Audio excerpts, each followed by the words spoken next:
Inside the aging community hall of Silver Creek, fluorescent lights dangled uneasily from a wooden ceiling scarred by time. Their pale yellow glow washed over the crowd like diluted sunlight, casting shadows across the anxious faces of the townspeople packed into every seat. On stage, under the weary hum of those lights, stood Max, a German shepherd, motionless in the spotlight. His fur shimmered, strands of deep gray and coal black catching the light like metal underwater.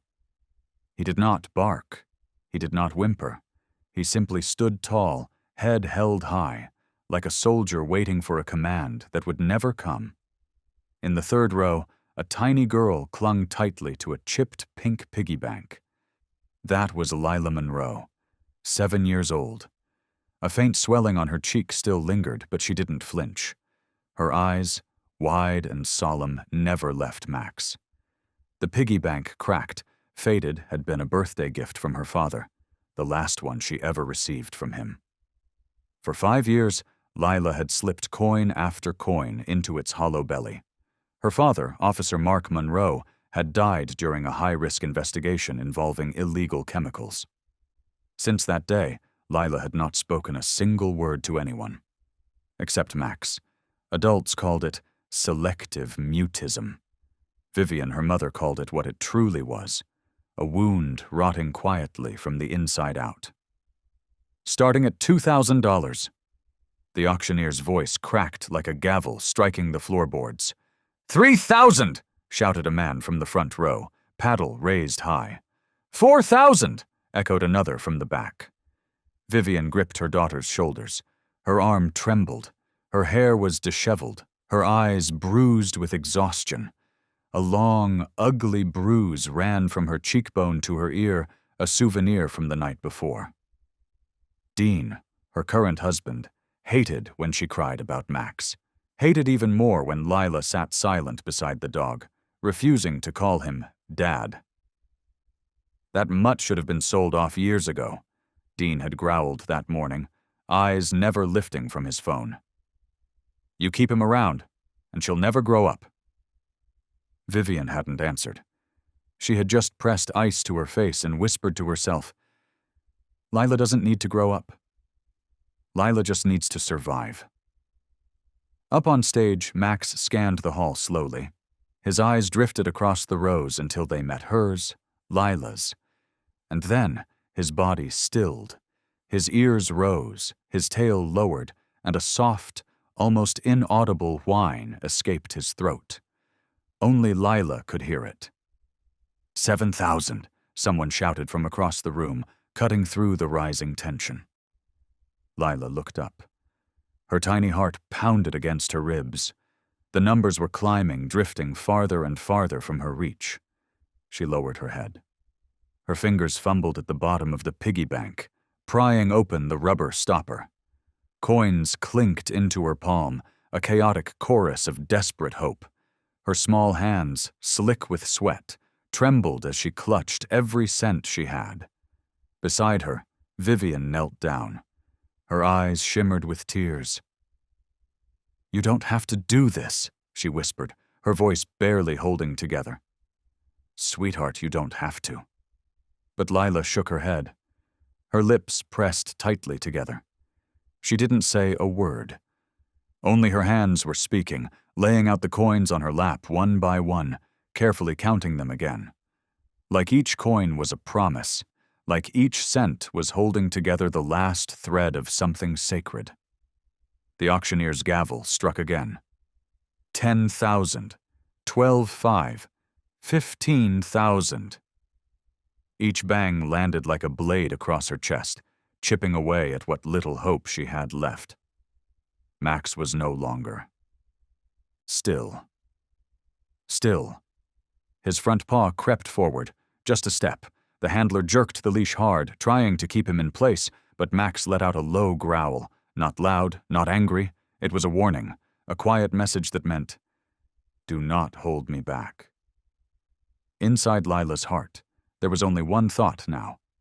If Max were sold today, then everything she had left of her father would be gone too.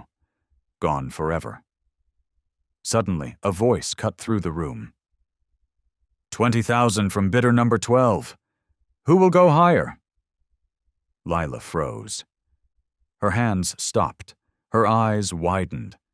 Had she misheard? Or had someone else just stepped into their story? Vivian turned too, looking towards the back of the room, where the lights faded into shadows.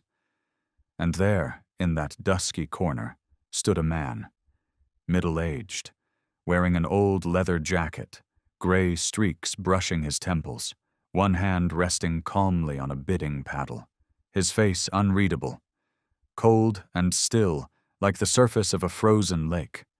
No one in the room knew who he was, but then he spoke. I bid $60,000. The room fell silent, completely. He didn't look like anyone else at the auction. No fancy watch, no pressed suit, no trace of excitement or performance. He just stood there, unmoving, like an old tree that had seen more than it cared to explain, and his eyes were locked on one thing: Lila and Max. Who is that? Someone whispered. A nervous voice answered, just barely above a breath. David Quinn. Owns the Quinn Ranch north of town. Used to be federal. Vanished off the map after his daughter died in some strange accident. The air in the hall began to shift. It grew dense, like a storm cloud waiting to fall. Everyone was watching David now, but David didn't seem to care. His hand remained steady on the paddle. His eyes never left Lila. In the front row, Troy Haskins clenched his fists. He hadn't expected a challenger. Not here. Not now. He stood sharply, flinging his hair back, and lifted his paddle high. 70,000, he shouted, his voice oozing arrogance. Max growled again. The leash handler flinched, both hands braced as if holding back a storm. But Max didn't look at Troy. Max looked at Lila. Only Lila. And Lila. She couldn't move. She couldn't breathe. In that moment she was frozen. Her vision blurred. Tears hovered at the edge but never fell. Her arms still wrapped around that empty piggy bank, the one that used to be full of hopes. And finally, she bowed her head. Her shoulders began to tremble, just slightly, like something inside her was splintering, like the weight of silence had become too much to hold. Vivian saw her daughter like that, and couldn't hold it in anymore. She pulled Lila close, wrapping her arms tightly around her, pressing her face into the child's soft, smoky hair that still carried the scent of kitchen fires and long summer days. Tears traced a slow path down her bruised cheek, falling into her daughter's hair. One of her eyes was swollen nearly shut. But that pain was nothing compared to the ache of seeing her little girl so silent she couldn't even cry out loud. Vivian held Lila tighter. She didn't say a word. Just let out a long breath, one that carried years of helplessness. A breath soaked in everything she had buried since the day her husband died, and that new man walked through their door. That dog should be locked up. Dean had said it the night before, right after he kicked her in the ribs for looking at Max with sympathy in her eyes. Sell it. Take the money. Raise the girl from scratch. Vivian hadn't answered. But in her eyes, something had started to burn. A quiet fire, and it was growing. Up on the stage, the auctioneer paused. The air was thick, electric. Tension had curled itself around every breath in the room. 70,000 from the man in front. Do I hear more? 70. Going once. It felt like no one was breathing. 75. David's voice came low and distant, but carried weight like rolling thunder. He didn't raise his voice. He didn't need to. Every head turned. Troy gritted his teeth. He shot his hand up, ready to outbid again, but the man beside him leaned in quickly, his face tight with concern. You don't want trouble with David Quinn, he whispered. Word is he ran black operations. The kind of man you don't cross." Troy froze. His jaw clenched. His hand fell. But his eyes stayed locked forward, burning with resentment. The auctioneer looked around one last time. No hands rose. No voices called. $75,000 for Max. Going once. Going twice. Sold. The sound of the gavel echoed like the final toll of a long-forgotten bell. Max jolted. He sprang to his feet, eyes searching the room. The leash handler tried to hold firm, but Max pulled loose, leaping from the stage into the sea of stunned faces. Max didn't run. He didn't panic. He walked, step by step, steady, intent. Down the aisle, straight toward the little girl who hadn't moved a muscle since he left her side. Lila rose slowly. Her legs trembled beneath her, but she stood. No one stopped her. No one dared. She stepped down 2 small steps. Her arms opened, and Max leaned into her chest, resting his head there like it was the only place that ever made sense. Every sound disappeared. The room held its breath. Vivian covered her mouth. She didn't sob out loud, but the grief, the release, the relief in her battered face, it cracked wide open like glass under heat. Then a sound, so quiet you might have thought you imagined it, a whisper, a single word floating up from a place long locked away. Max, Lila had spoken, after 5 silent years. She said his name. Max, Lila had spoken. After 5 long years of silence, that one name broke through the stillness like a sunrise through fog. In that moment, everyone in the room understood. This wasn't over. This was only the beginning. "No, don't sell Max. He's my friend." Her voice rose from the middle of the crowd, soft as a breeze but powerful enough to stop time. The one who shouted was Lila Monroe, the same little girl who hadn't uttered a single word since the day her father died. A pen clattered to the floor. A woman nearby gasped. "Oh my God!" Vivian spun toward her daughter, her eyes wide with disbelief. The arm that had been gently resting around Lila tightened instinctively. The bruise still lingering on her cheek, a cruel echo from the last time she said the wrong thing in front of her husband, seemed to fade beneath the flood of emotion that washed over her now. Because hearing Lila's voice again wasn't just a surprise, it was a miracle. Lila rose to her feet. She still held the broken piggy bank in her arms, just a few scattered coins and some carefully folded bills left inside. Her voice trembled, but her eyes burned with a determination far too strong for her small frame. "I want to bid," she said, each word carved out of her. "This is all the money I have, but Max isn't a thing." Next to her, Max didn't bark, didn't growl. He simply looked up at her, quiet and sure. He stepped forward. One gentle step, then another. And then, without hesitation, he sat down at her feet and rested his head against her knee, like he'd been waiting for this moment all along. Troy Haskins scoffed. A crooked, bitter smirk crept across his face. "Another little drama stunt?" he sneered. He leaned toward Vivian and lowered his voice just enough. "That dog should have been sold long ago." Vivian turned away, tears rushing to her eyes. It was not out of shame that she felt this way, but because the helplessness was breaking her heart. She had promised to protect her child, and she had failed. The auctioneer hesitated, awkward, stammering. "Ladies and gentlemen, the rules clearly state that children are not allowed to participate in bidding." "I don't need rules," Lila said, cutting him off. Her voice had changed, louder now, clearer. "I just need Max." Silence. Not a whisper, not a cough. There was no sound of breathing. "Max is the only friend I've ever had," she went on. "He's the last piece of my dad. The only reason I still want to wake up every morning."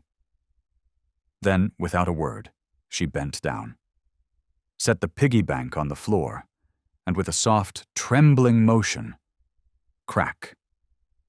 She broke it. The ceramic split, and coins rolled across the hardwood. Each clink and spin felt like it carved through every adult heart in the room. And that's when David Quinn stepped forward from the shadows. No one tried to stop him. David walked slowly toward Lila. When he reached her, he knelt down, his gaze heavy with years but gentle. "I once lost a daughter," he said softly, "and I know there are things money can never buy back, especially not in a place like this." Then he turned to the auctioneer, lifted his number plate, and spoke with calm finality.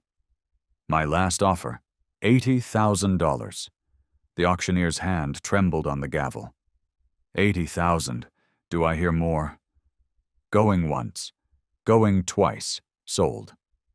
The crack of the gavel sounded like thunder, not because of its volume, but because the entire room had been holding its breath far too long. Vivian broke down.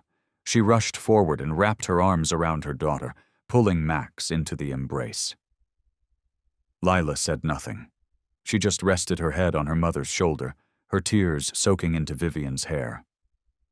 Max licked Lila's hand gently, then lifted his gaze to David. It wasn't a look of thanks or submission.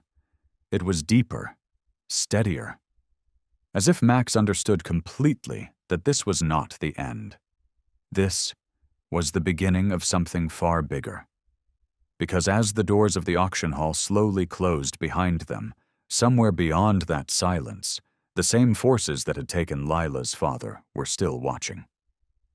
And Max, along with the little girl he had never once failed to protect, was the final piece of a truth they had spent years trying to bury. The sun hadn't fully risen. A faint light filtered through the old window curtain, casting a soft golden stripe across the wooden floor, like a memory just beginning to surface. Lila sat beside Max, arms gently wrapped around his neck, her cheek resting on his shoulder. Nobody spoke. But in that stillness, the past began to unfold in quiet, vivid flashes, layer by layer, image by image, full of color and breath. She remembered the last morning her father had worn his deep green uniform.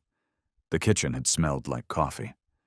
Max was chewing on a squeaky rubber ball between his paws, and Lila had been perched on the kitchen counter, legs swinging freely. "Lila, close your eyes," her dad had said, his voice warm and low, like wood knocking softly against faith. She shut them tightly, stifling a giggle, and waited. When she opened them, Max was sitting right in front of her, wearing a tiny baseball cap, his tail wagging wildly. "Max has an important mission today," her dad said. "To protect a princess." "Is it me?" she asked. He smiled. "Yeah. The princess's name is Lila."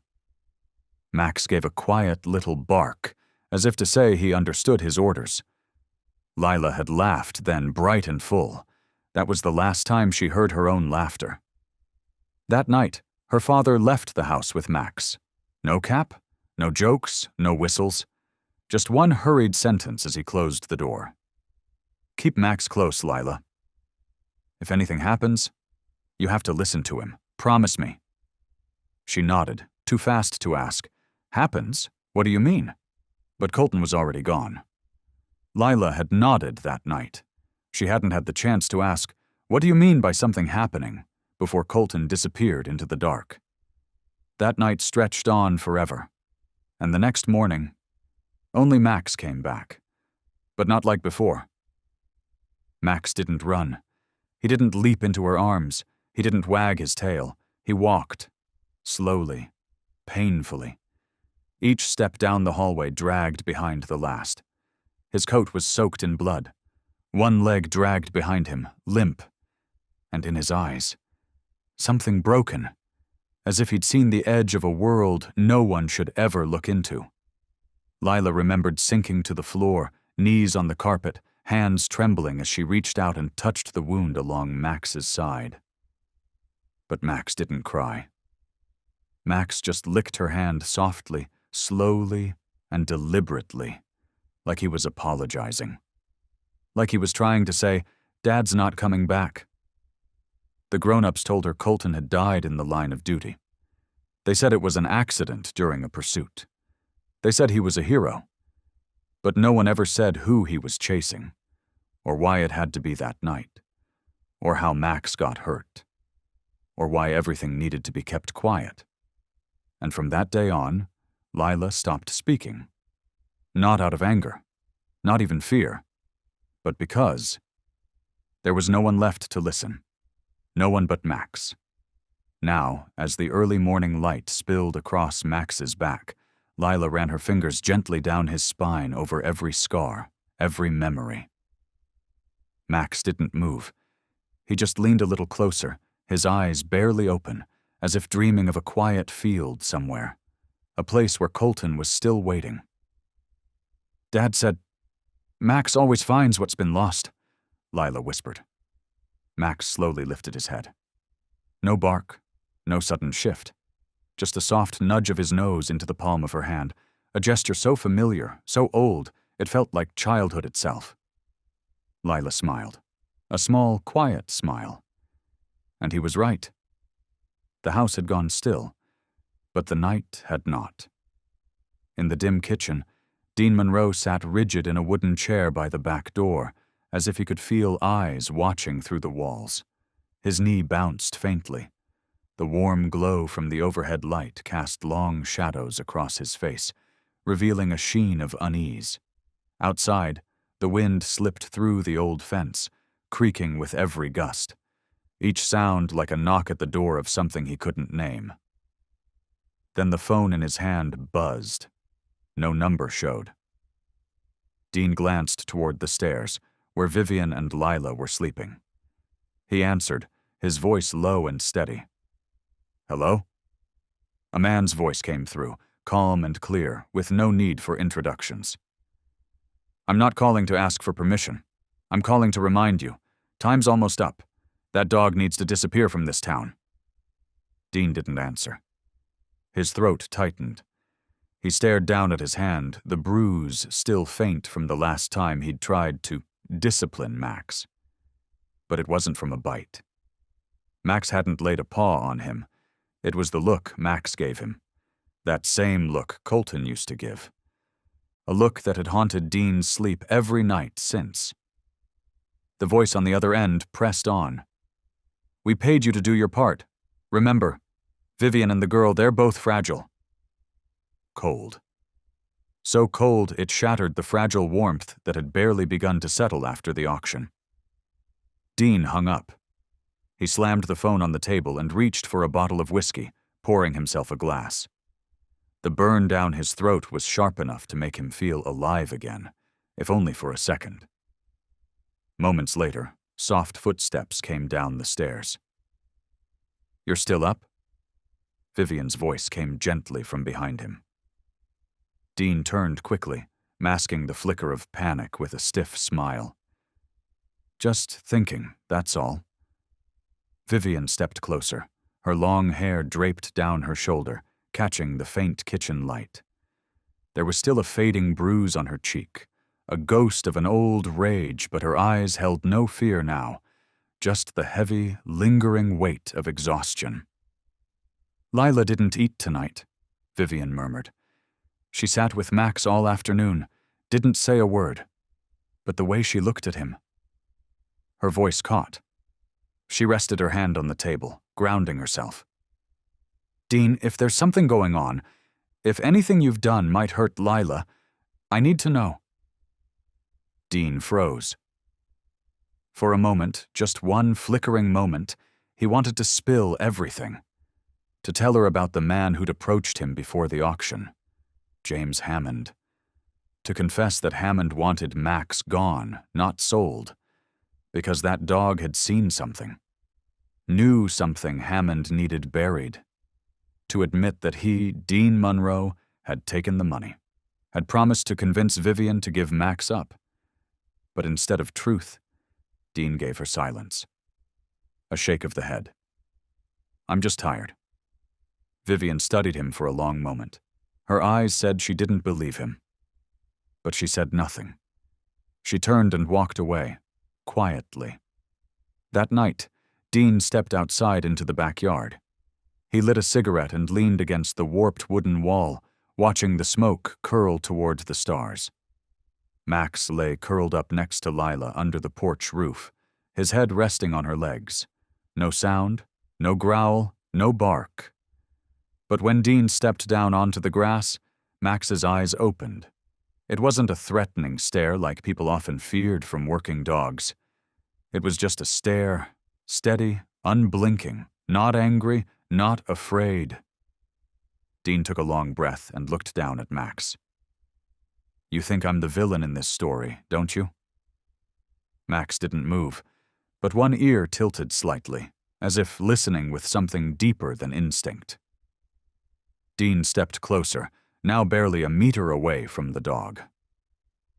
"But I'm just a man trying to be a father. I don't want Lila growing up stuck in a dream that isn't real. I want her to move on from Colton's shadow. I want her to have a normal life." Max said nothing, but his eyes never left Dean's. "Am I wrong?" Dean's voice dropped to a whisper, like a confession he hadn't even meant to say out loud. A breeze rolled through the yard, rustling the wild grass. Max exhaled slowly, not a growl, not a whimper, just a long, quiet breath. Human, almost. Like forgiveness, or maybe just understanding. Dean turned away and dropped the cigarette to the dirt. And in that silence, something stirred inside him.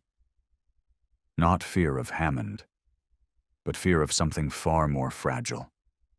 Fear of losing the one thing he had never dared to hope for. A chance at redemption.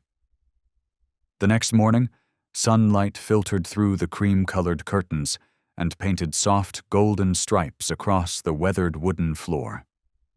In the corner of the small bedroom, Lila sat curled against the wall, knees drawn tightly to her chest, hair tousled from a sleepless night. Max was right beside her, eyes closed, but ears on alert, twitching gently in rhythm with the weight of her breathing.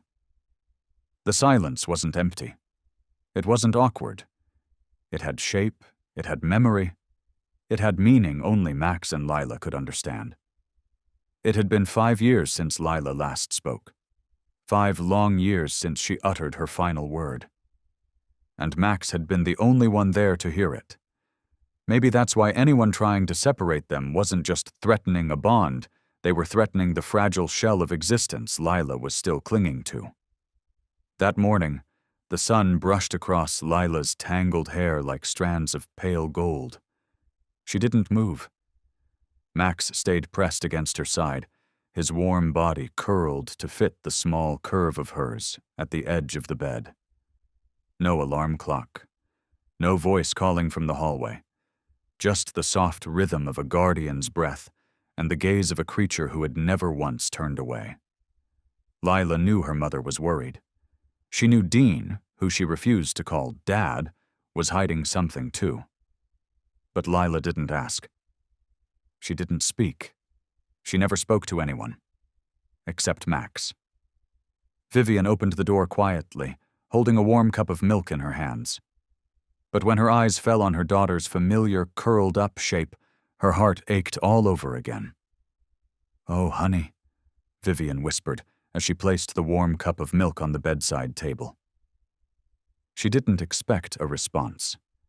Instead, she sat down beside the bed, gently smoothing Lila's tangled hair, then reached out and rested her hand softly on Max's head. Her eyes shimmered with tears.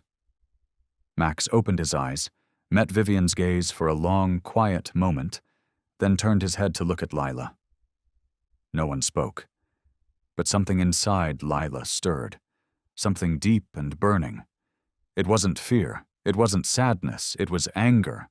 Quiet, shapeless, unspoken anger. Anger that no one believed her. Anger that everyone kept saying if Max was gone, things would somehow be normal again. But to Lila, Max wasn't a memory. Max was now. Max was the last living language she had left since the day her world caved in. That afternoon, Lila sat out on the back steps of the house. Max followed, lying down beside her feet without needing to be called, without a command. Like always. In her hands, Lila held an old notebook, corners bent and peeling. The first page had a photo of Colton Monroe, her father, in uniform. Behind it was Max's paw print, pressed into a piece of white paper, laminated with care. Below it, scrawled in faint pencil, were the words she once wrote. Family. She flipped to a fresh page. No drawings, just a few shaky lines, the first written words in months. If people can't hear me, can dogs? Max raised his head and nudged her knee gently. Then he rested it back down. Lila sighed. No one had ever taught her how to use words to fight lies. No one showed her how to scream when what she needed most was someone to understand her without a sound. But Max never needed teaching. That night, Dean walked into the living room where Lila sat. He cleared his throat. Tomorrow there's a meeting at the community center. They're going to decide what to do about Max. Lila didn't move. Dean stepped closer, holding an envelope. Maybe it's time you learned how to let go. Max rose to his feet and stepped in front of Lila, blocking Dean's path. His stance was calm but firm. Dean stopped. His face darkened. Lila, you have to understand. You can't keep Max forever. She looked at him. No tears, no anger, just an empty gaze. Then, slowly, she opened the notebook on her lap and turned to the last page. Dean leaned in. There was a drawing. A little girl stood in the middle of a rainstorm, gripping the neck of a large German shepherd. All around her, faceless people in suits loomed, holding leashes in their hands. At the bottom of the page, beneath the sketch, Lila had written, "It's not that I don't speak. It's that no one ever listens." Dean stumbled back a step, as if something invisible had pushed him. His face lost color. From the kitchen doorway, Vivian froze at the sight of them. Lila was sitting cross-legged. Max was resting his chin on her leg, and Dean was silent, stunned, and unsure where he stood anymore. No one needed to say anything. Max leaned closer, nudging his face into Lila's lap once more.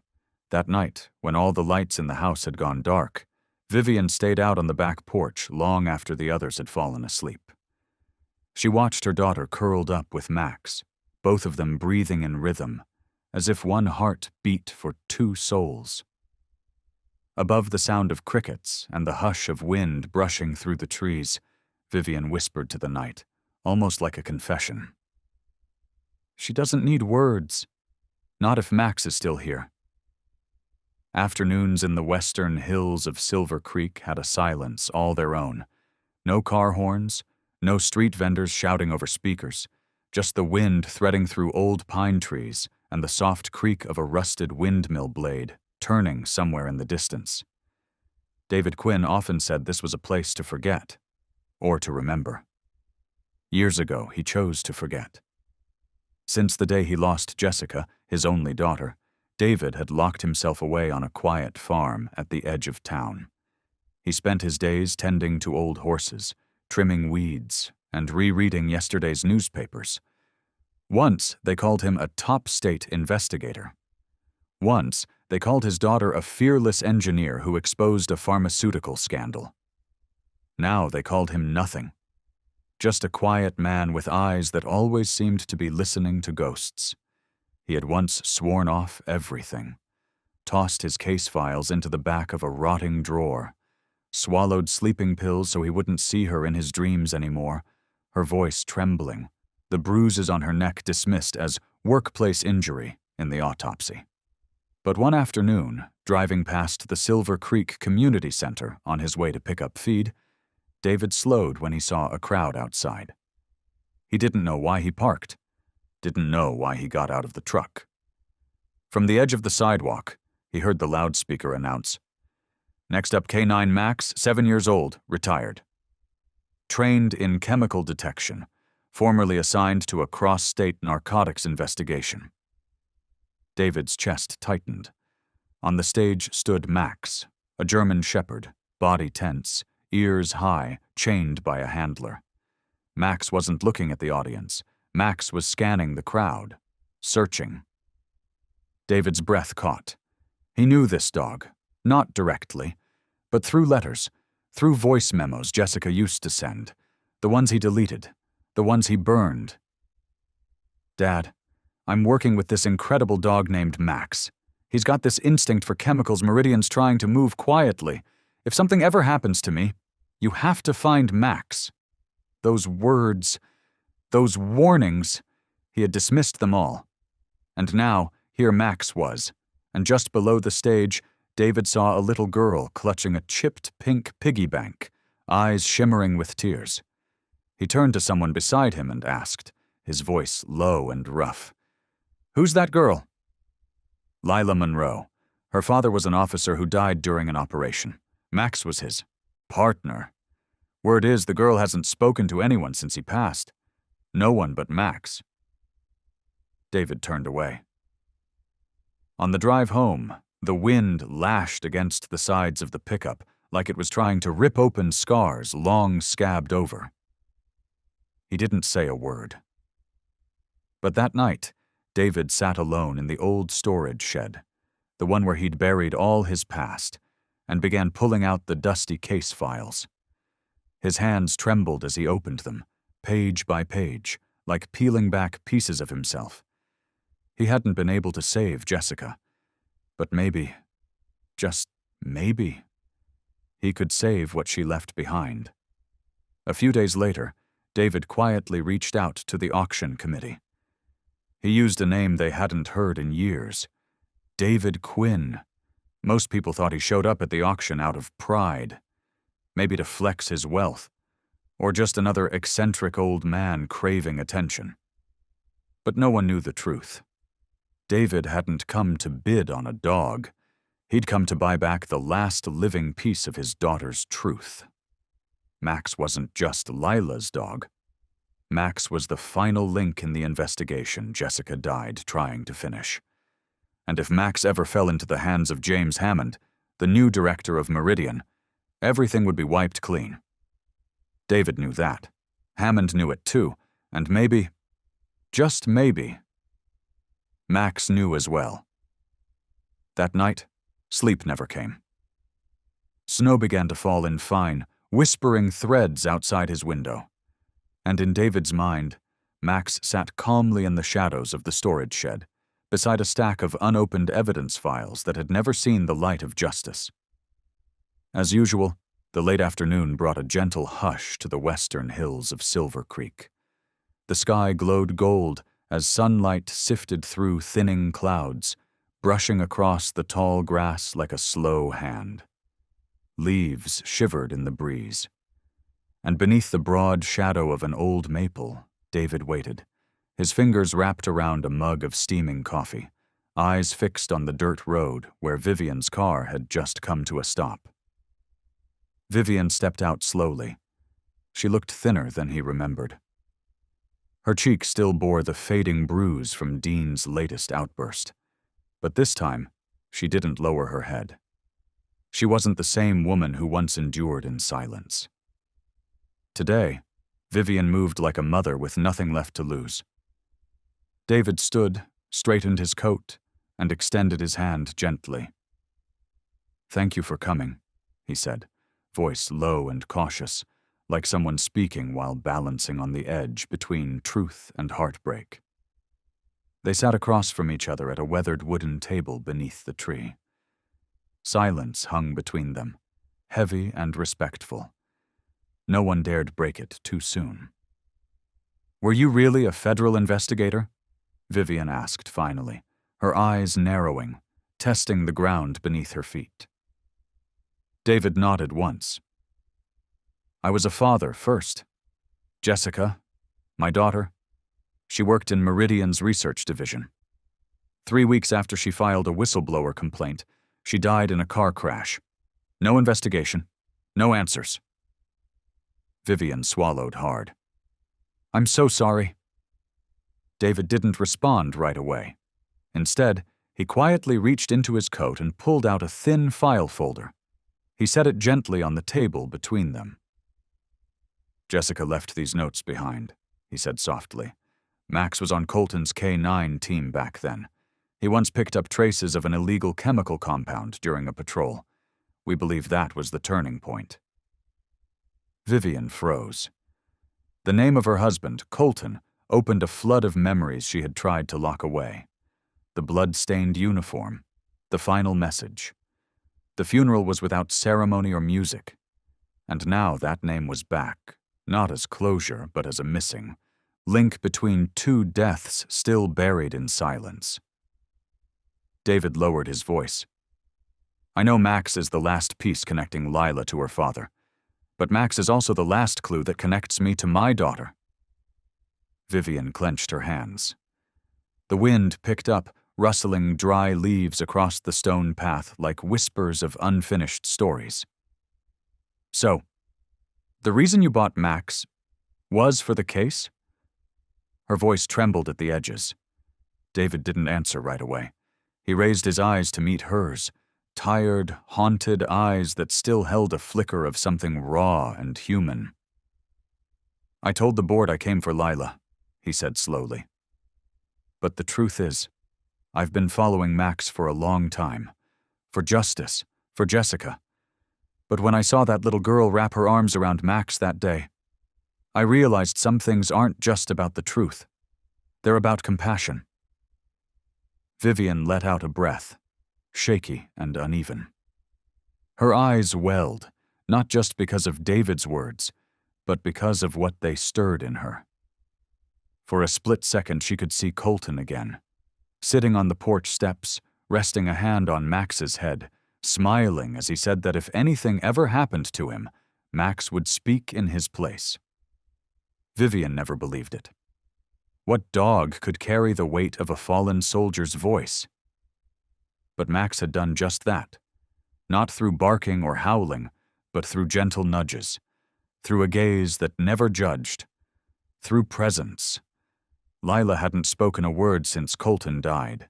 Vivian had screamed at her in the dark, begged her to say something, anything.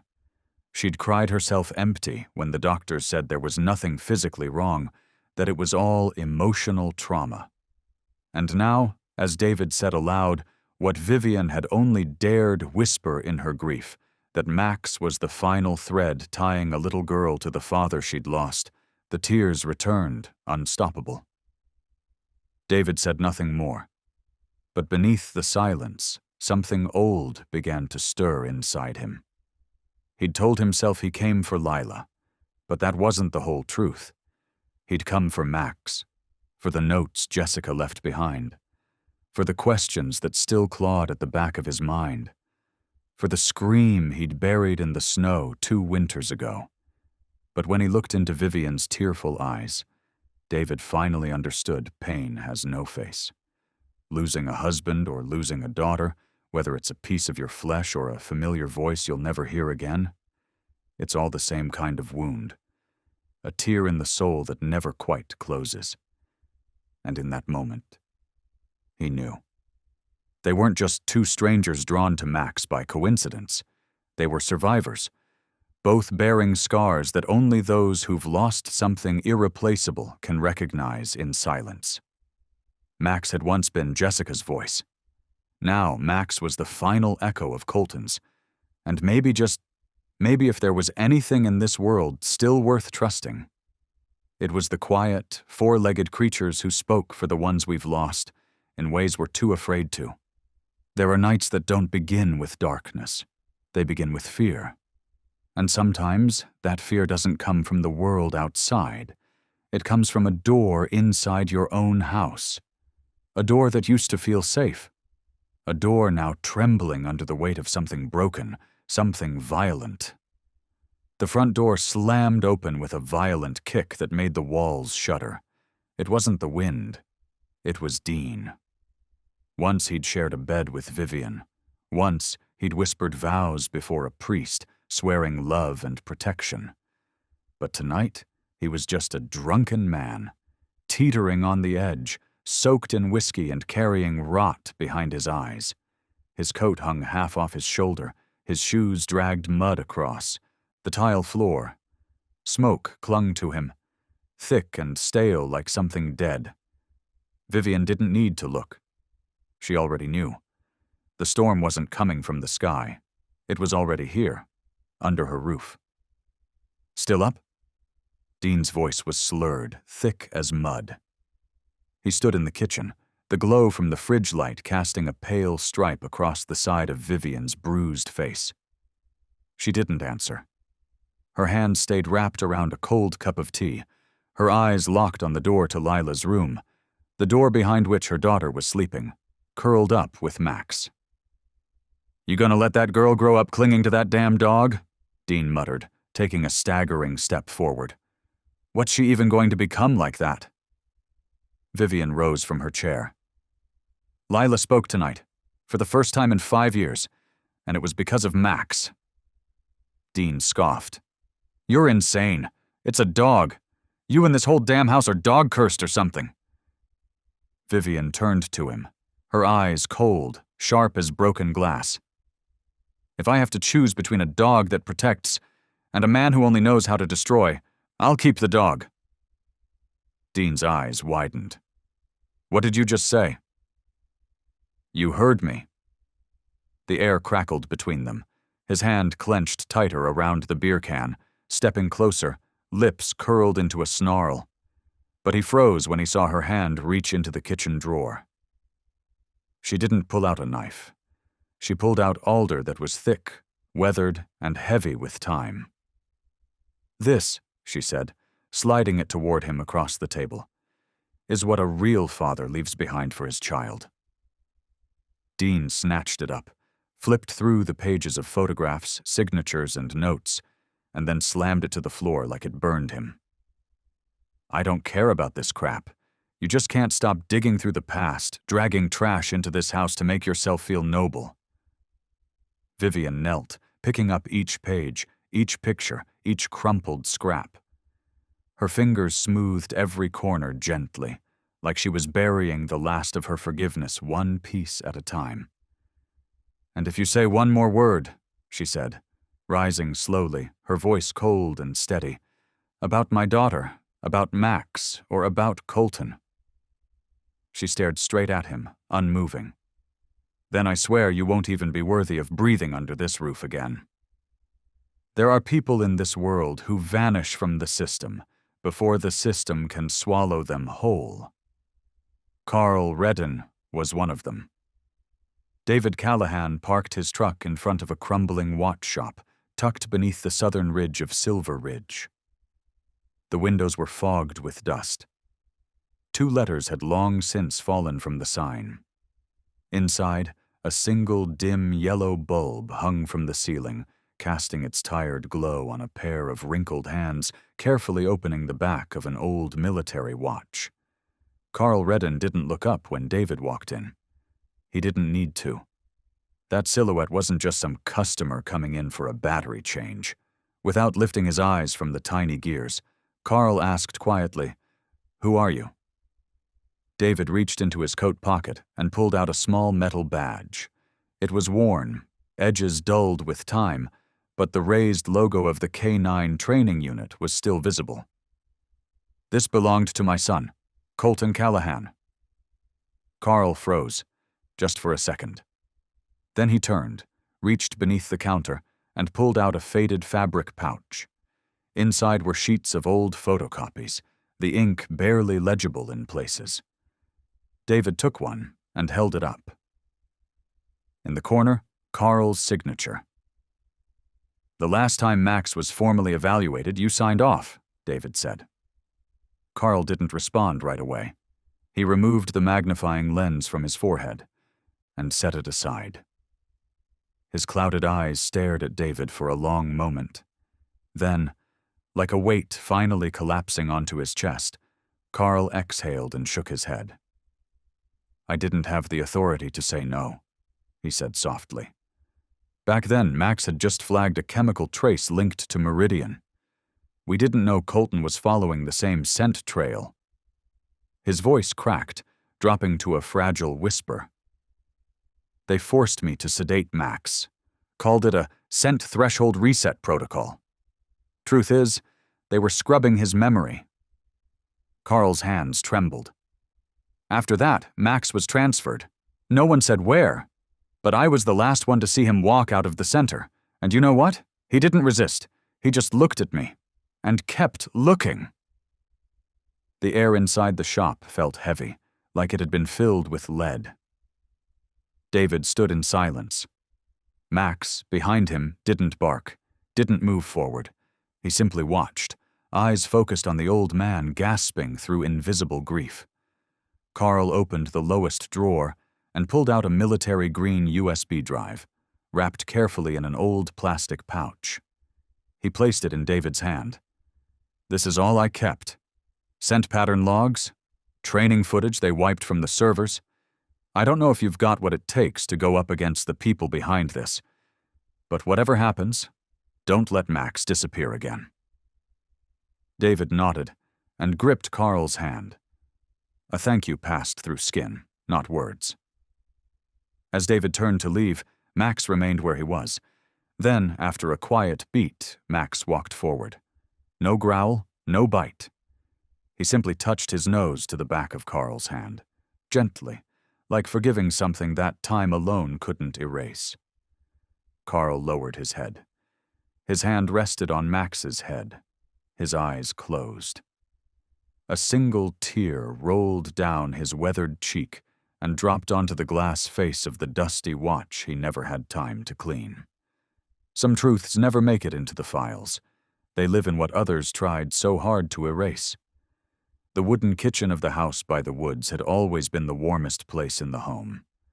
But that afternoon, the breeze slipping through the cracks in the door made the soft yellow glow from the hanging lamp feel dim and fragile. David Callahan sat down at the table and plugged the USB Carl had given him into his battered old laptop. Behind him, Vivian stood with her arms crossed, her eyes a swirl of uncertainty. Lila crouched near the table, her hand resting gently on Max's head. Max didn't move, but his ears stood up, tuned to something deeper than sound. Click. A single folder popped up. Operation Meridian Eyes Only. No one spoke, no one breathed. The first video started to play. The footage was shaky, dimly lit, and obviously recorded in a rush on a personal device. Colton's voice crackled through the wind hitting the microphone, each word broken and raw. I suspect there's something off about today's training protocol. Max is reacting to a scent that's not in the approved database. David's fingers clenched tighter around the chair. His breathing thickened. Vivian gripped the edge of the counter. Max stayed still. Stone still. No one at the center is responding to my request for an inspection. Colton's voice continued. I secretly took a sample off Max's coat, sent it to a private lab. They confirmed it's a phosphorus-based compound, unregistered and unapproved. The video cut to a different clip, a gray-tiled corridor. The camera caught Colton, silent and focused, placing a sealed envelope into a mailbox. A subtitle slid across the screen. Meridian Sample Top Confidential. Vivian exhaled, a long, aching breath, but didn't move. Then came another clip. An internal briefing marked Meridian Internal Briefing Top Secret. 10 figures sat inside a conference room. They intentionally blurred most of their faces. The exception was James Hammond. James Hammond. Wearing a black uniform and a senior badge on his chest, Hammond leaned forward and signed a document. The footage froze at the precise moment the tip of his pen touched the title line. Authorization for Reflex Erasure Drug K, 9 number 314. Max was K9 number 314. Vivian collapsed into a chair, stunned. Her eyes were wide and empty, and she was unable to form a single word. David slammed the laptop shut, his arm trembling. No one moved. The kitchen, once a sanctuary, now held the weight of every silence that had ever mattered. Beneath the table, Lila still hadn't said a word, but Max stood up, slowly and silently walked over to her, and placed his head gently on her lap. No growl, no bark, just presence, as if to say, "Now you understand why." Vivian rose from her chair and walked over to the sink. She poured herself a glass of water, but when she turned around, her eyes no longer shimmered with tears. There was something else now, a quiet resolve, cold and clear. "We can't keep this buried in the dark." David didn't respond right away. His eyes lingered on a scratch across the wooden table, right where Colton had carved the word "stand" with his pocket knife when he was just 14. Finally, he gave a small nod. "We have to move carefully. One wrong step, and Max will be the first one they come for." Vivian's grip on the glass tightened. Lila stepped forward, standing between her mother and David. Her small hand rested on Max's head, like a vow that didn't need words. David reached down to gently run a hand over Lila's hair, then turned and walked out onto the porch.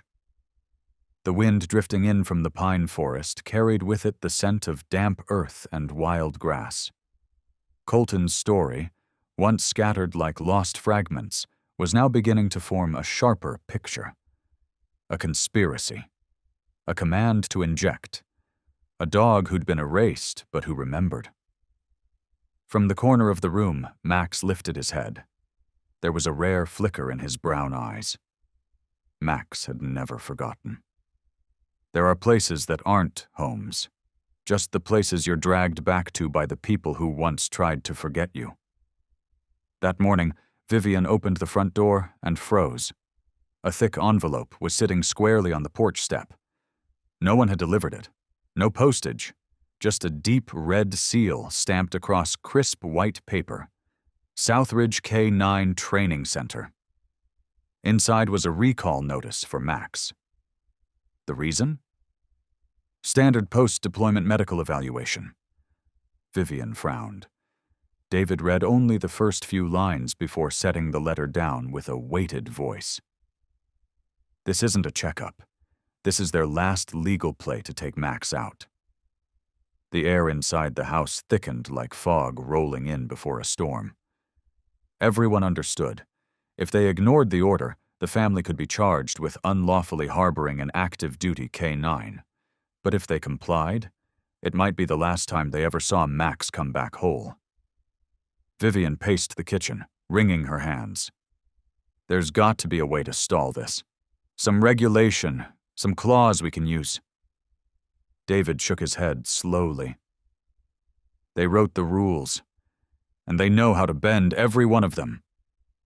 At the end of the hallway, Lila sat quietly beside Max.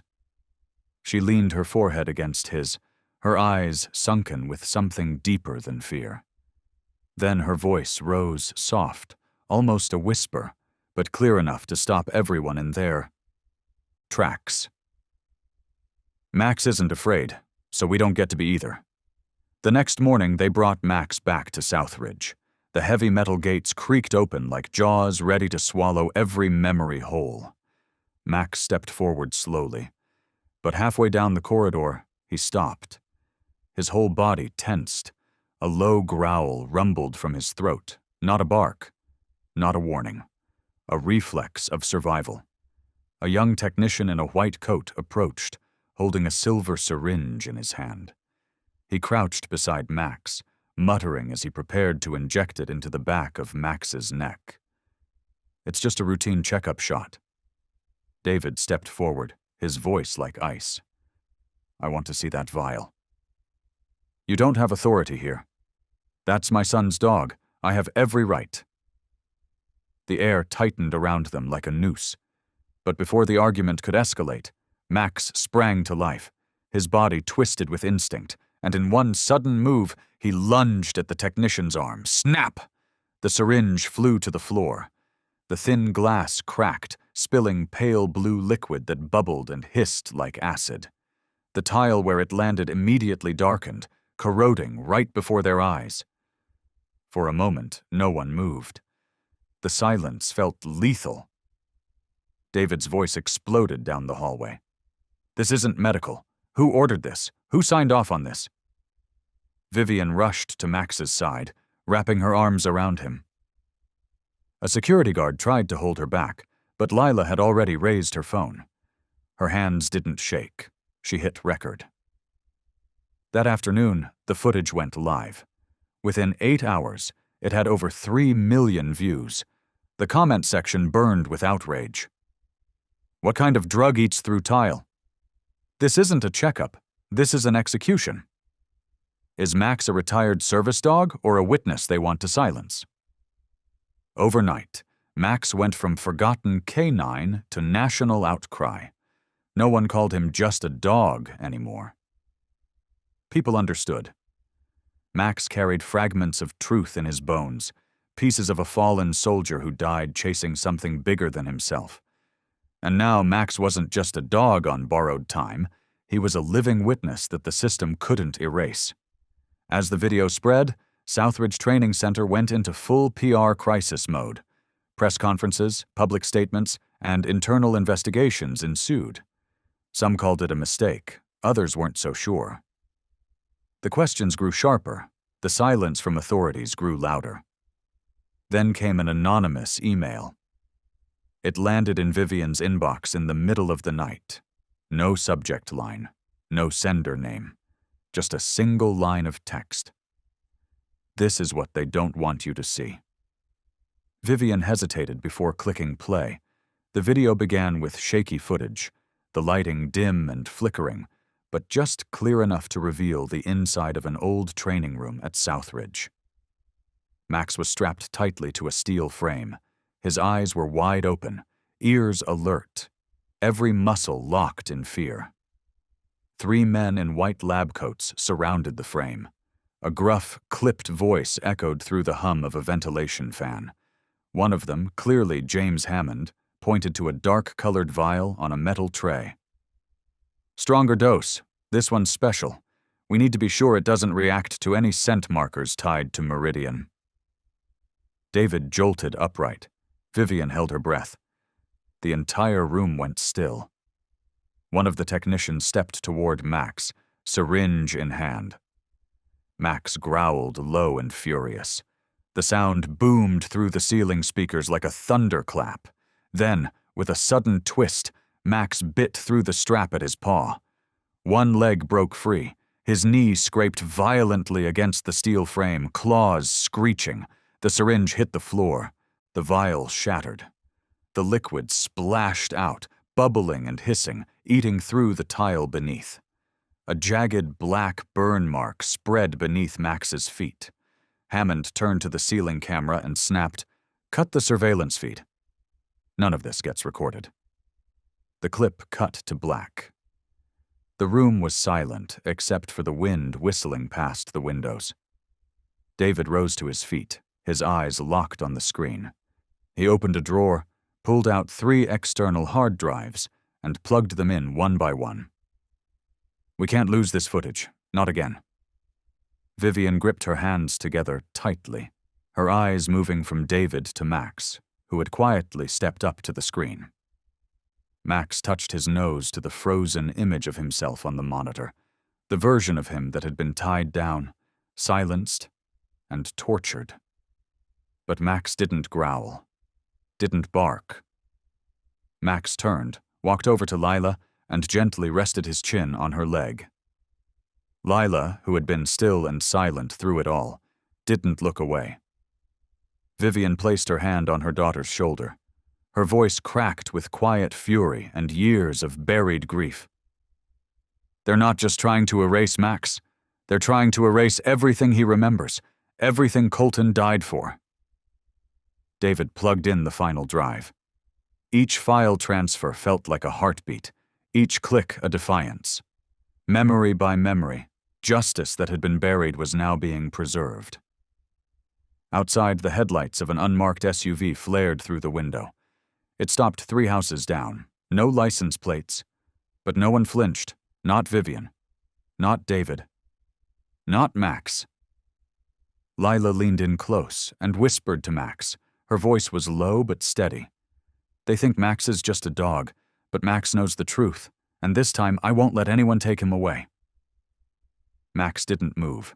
He didn't need to. That night, in a small house tucked away on the edge of town, a dog once labeled retired had become a living witness to a crime no one dared to name. And for the first time, justice had teeth. The family was no longer just a victim. They were now the keepers of a truth powerful enough to shake an entire system. Vivian was making tea in the kitchen when a knock echoed through the house. 3 knocks. Sharp. Even. Not rushed, not hesitant. The kind of knock from someone who knew exactly why they were there. She paused, tilting her head towards the sound. David looked up from the study, his gaze tightening. In the living room, Max lifted his head, ears erect, eyes locked onto the front door with unwavering focus. "Did you hear that?" Vivian whispered, her hand gripping the kettle handle a little too tightly. David nodded. "I'll check." He stepped to the door and opened it. A man in a white coat stood on the porch, the collar embroidered with the old Southridge Training Center logo. In his hand was a black case. "I've been ordered to collect a K9 blood sample for post-litigation health reassessment," the man said briskly, his tone flat, rehearsed. Vivian frowned. "Reassessment? We haven't received any notice." "Internal directive," the man replied. "Needs to be completed today under Clause 6.4. Sudden inspection rights for K9S not officially retired." Max rose from where he lay beside Lila. He didn't bark, but he growled a low, steady sound rumbling from deep in his chest. A sound that meant one thing: danger. The man flinched slightly, tightening his grip on the case. David tilted his head, his eyes narrowing at the bulge under the sleeve of the man's coat. Something was tucked inside. "Open the case," David said, his voice calm but firm. "Sorry, medical materials. Only technicians are allowed." To handle David didn't wait. One hand grabbed the man's wrist while the other yanked open his coat pocket. A glass vial fell to the porch, the cap snapping off. The label shimmered under the light, the print smudged but still legible. K9 Inert Protocol. The air froze. Vivian's breath caught. That was banned 8 years ago. "Exactly," David said quietly. "The same drug that wiped an entire K9 unit's reflexes and memory, right before they were euthanized." The man tried to pull away.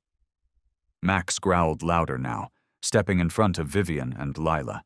His teeth bared, muscles coiled. There was no mistaking it. This was a final warning. "Call the police," David said quickly, his eyes never leaving the man in white. The man screamed. "You don't understand! I was just following orders."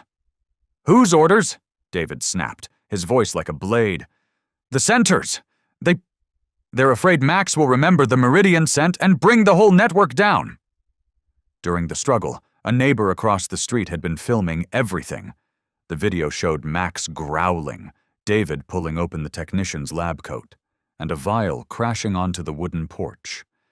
It showed a man, posing as a medical staffer, confessing to drugging a retired K9. By that afternoon, the footage was everywhere. That night, the family sat together in silence.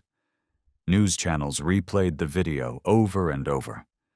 There, on every screen, was Max. Not as a tool, not as a weapon, but as a living witness. The only being who still remembered the truth and who was now being hunted for it. Vivian rested her hand gently on Max's back and whispered, "They want to silence you, Max. But this time, we won't stay quiet." The parking lot behind the Silver Creek strip mall was deserted. Dusk had settled. Pale yellow lights stretched Max's shadow across the rain-damp concrete. Vivian had just popped the trunk, stacking boxes of Meridian files, when David stiffened beside her. "Someone's coming." They turned as one. A man in a black jacket and hood was heading toward them, quickly, from behind a rusted pickup. He didn't look around. No greeting. His eyes locked onto Vivian like a targeting system. Max let out a low growl. It rolled from his chest like thunder before a storm. Lila, clutching a folder of documents, instinctively stepped backward toward the car. The man kept approaching. One hand slid into his coat pocket. David moved forward, placing himself between the stranger and his family. "What do you want?" His voice was calm, but edged in steel. There was no answer. The man's hand emerged fast, holding something small and metallic. Not a gun, not quite a knife either. It was a compressed gas injector, the same kind used in reported K9 poisonings. Max lunged before David could even shout. The attack was lightning. The man flinched, stumbling back, raising the device toward Max. Crack! David kicked the man's wrist hard. The device flew across the wet concrete, clanged against the bumper, and spun back towards them. But Max didn't stop. Max closed in, body low to the ground, eyes fixed on the attacker like a laser scope. The man cursed and fumbled at his belt, pulling out a small glass vial filled with a dark brown liquid. "Max, stop!" Vivian shouted. Max froze mid-growl, backing up just a half step, just enough to give David the opening. The vial shattered. A bitter, acrid stench filled the air instantly, a chemical cocktail meant to burn and erase. David stumbled back, coughing hard, hand over his mouth. Vivian didn't hesitate. She whipped out her phone and went live, pointing the camera, straight at the man's face as he frantically dug through his jacket for something else. "Police are on their way," she said firmly. "Do you realize this is a federal offense? You're trying to poison a retired service animal." The man stammered. But Max didn't give him time to finish. With one last, powerful leap, Max latched onto the man's wrist. He didn't sink his teeth in deep, just enough to bring him down and pin him flat against the pavement like a trained officer holding down a suspect. David kicked away the remaining weapon. Vivian dropped beside Max, grabbing hold of the worn leather collar. "Max, good boy. Let go." Max was released, but didn't move. Just stood there, panting, chest heaving, never breaking eye contact with the stranger on the ground. Sirens screamed in the distance. Local police and security guards from the nearby mall poured into the lot. Within seconds, the man was cuffed and hauled away. His face was pale, and his wrist was bloodied. A female officer approached. "Mrs. Vivian, we'll need to pull footage from the lot. Do you have anything we can use?"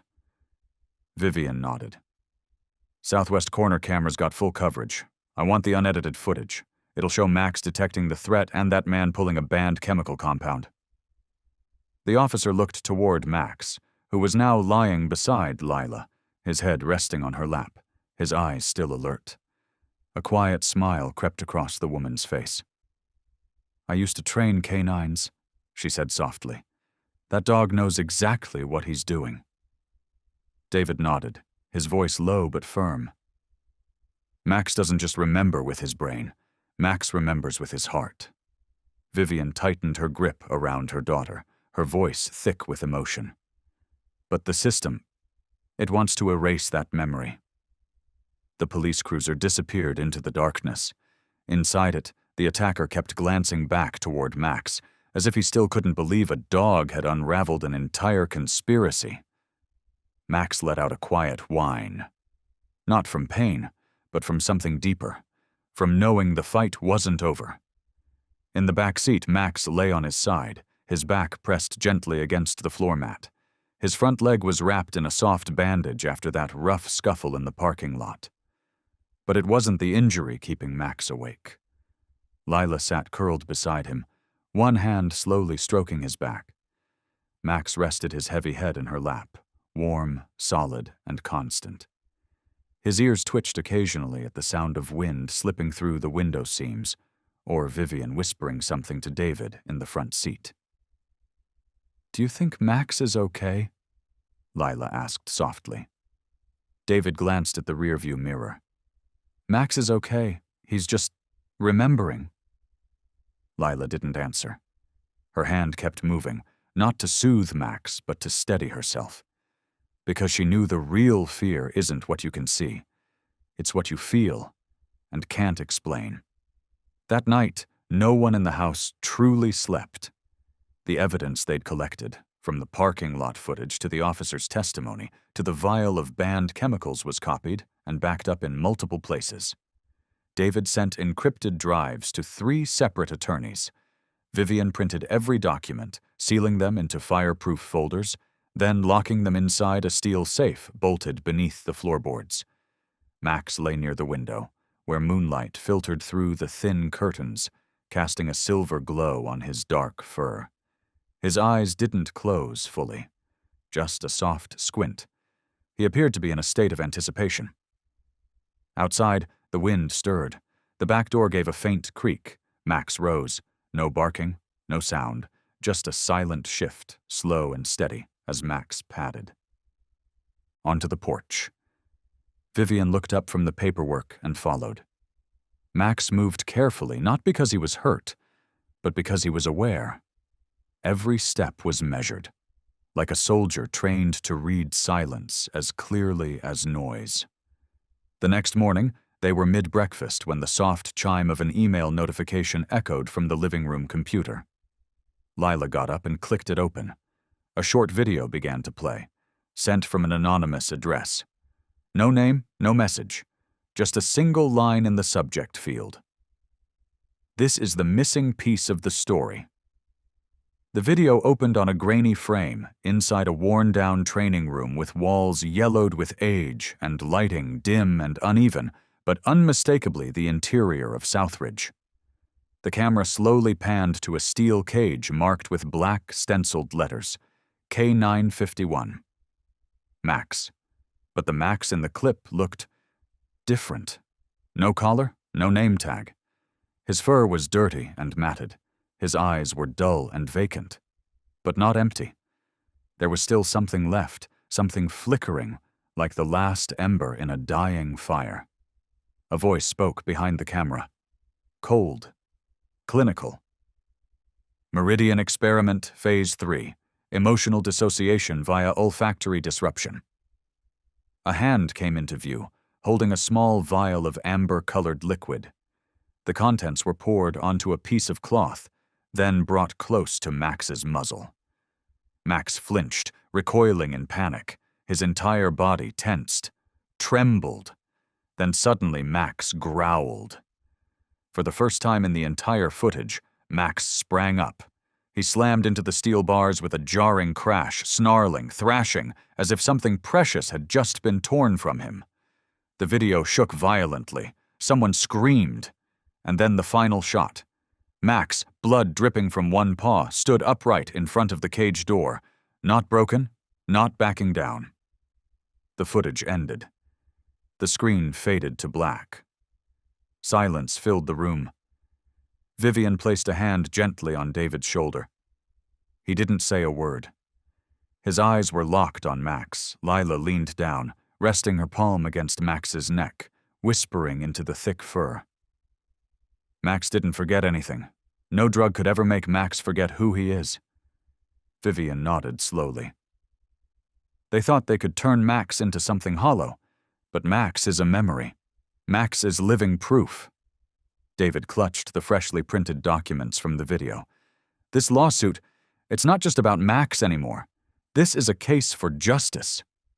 Max lay at Lila's feet, head slightly lifted. The worry that once clouded his eyes had vanished. What remained was clarity, stillness, resolve. As if finally Max understood that everything he had endured, every scar, every silent cry, had led to this moment. A moment when he would no longer be known as just a dog, but as a soldier. A soldier named Max. Max, not just a dog, but a witness the world tried to silence. In the small kitchen of the hillside home, golden light spilled from the overhead bulb, casting warm shadows across the worn wooden table. Vivian carefully tucked the final sheets of evidence into a manila folder. David stood by the door, phone pressed tightly to his ear, his voice steady and low. "We have all the documentation. Max needs witness protection. The sooner, the better." In the middle of the room, Lila sat cross-legged beside Max. Her hand rested gently on his neck like a lifeline. No one said anything else. No one needed to. The way Max breathed slowly, calmly, his eyes quietly watching every movement, every face. It said everything. The next day, an emergency hearing was held at the State District Courthouse. Vivian wore a dark gray coat, documents pressed to her. Chest. David walked beside her, face tight with purpose. Lila followed closely behind, gripping Max's leash not like someone walking a dog, but like a comrade entering a battlefield. Outside the courthouse, reporters and cameras clogged the sidewalk. Lenses zoomed in on Max as if, for the first time, people were realizing a dog could carry a truth too heavy for humans to bear. "Is Max a Meridian K9? Is your family suing Southridge? Lila, what did you feel when you saw that footage?" Lila didn't answer. Max didn't bark. Together they walked forward through the sea of flashes, silent and upright, like walking through an invisible corridor of honor. Inside the courtroom, the judge looked over the files, then down at Max lying quietly at Lila's feet. No muzzle, no restraints, just Max, steady and still, like a retired soldier who hadn't lost his edge. "We are facing a legal precedent," Vivian's attorney began, voice clear and firm. "That a dog, a former K9, is not only a living witness, but also a victim of an orchestrated memory erasure operation." He pointed to the video playing on the large screen, the footage of Max ripping through restraints, snarling from the depths of a stolen self. The room held its breath. Some people lowered their heads. But Max's eyes, both on the screen and in that very room, never wavered, bright, sharp, unwavering. "Max's memories aren't written in files," the lawyer concluded. "But Max is evidence, and if this system once treated him like a tool, then today Max deserves to be heard as a soul." The hearing stretched for more than 2 hours. No ruling yet. But outside the walls of the court, the tides were already turning. That evening, on the front page of the National Animal Welfare Forum, one post raced to the top of trending stories. Its title read, "He bled, he fought, he remembered. Max, the dog who refused to forget. The dog who lost his memories, but never forgot with his heart." That was the headline. Beneath it was a photo of Max lying beside Lila in the courtroom. Not a piece of evidence, not a subject under review, but a soul. One that could love, remember, and endure. That night, Lila lay in bed, the moonlight stretching soft lines across her blanket. Max rested on the floor, close to the bedpost, where her feet could almost touch him if she moved just an inch. The room was quiet, but not empty. Lila leaned over the edge, whispering softly, "Tomorrow might be hard again, but Max, I won't let you go through it alone." Max raised his head. His eyes met hers. No bark, no sound, just that look, steady, warm, and deep, like a silent promise passed between hearts. No matter what comes. Max would be there, not as a K9, not as some retired tool, but as family. Always. Max lay in the middle of the yard, his head resting on Lila's legs, eyes fixed on the old wooden fence where the low hum of approaching trucks echoed softly in the early autumn breeze. One by one, the pickups came to a stop just beyond the gate. The first to step down was an older man, his shoulder uneven from an old injury, carrying a weathered photo frame in one hand. His name was Patrick Sarge Holloway, once the commanding officer of the Eastern K-9 Division, now retired nearly 8 years. Beside him walked Lucia Tan, a former lead trainer from the Nebraska base. 3 others followed. Each had crossed paths with Max at different times in different corners of the country. And today, they'd returned. David opened the gate, saying nothing. A slow nod passed between them, quiet and heavy, like men who'd once shared a battlefield, and knew they still carried its echoes. "We saw the clip," Sarge said, his voice gravelly, catching slightly in the throat. "We thought we'd hung up the uniform for good, but maybe the war never really ended. Maybe it just changed names." Vivian welcomed them inside. The air in the house felt thick, not tense, but like the kind of silence that comes after a long drought, just before rain. Lucia's eyes trembled as she looked at Max. "I used to say he was too strong, too independent, hard to handle. I was wrong. Max was never meant to be handled. He just needed to be trusted." Max walked up to her, gave a soft sniff to her open palm, then turned and returned to Lila. No command was given. No words were needed.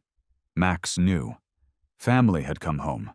David laid the evidence on the table, forged signatures, altered reports, spliced footage. All roads pointed back to the old center, to people they once called colleagues. Now, betrayers. "We have someone still inside," one of the officers said. "They're playing along, keeping quiet, but collecting data." "And now, what do you want?" Vivian asked quietly. Lucia slowly placed a tarnished silver badge on the table. "Not revenge, justice, for Colton, for Max, and for the dogs who were never given names." Outside, the wind picked up. Max lifted his head, ears flicking forward. Not from fear, from instinct. He knew these people weren't here to talk. They were here to finish what had been left undone. Lila stepped out with a pencil sketch in her hands. Max is standing in a field next to a man wearing the insignia of his old unit. No weapons, just peace.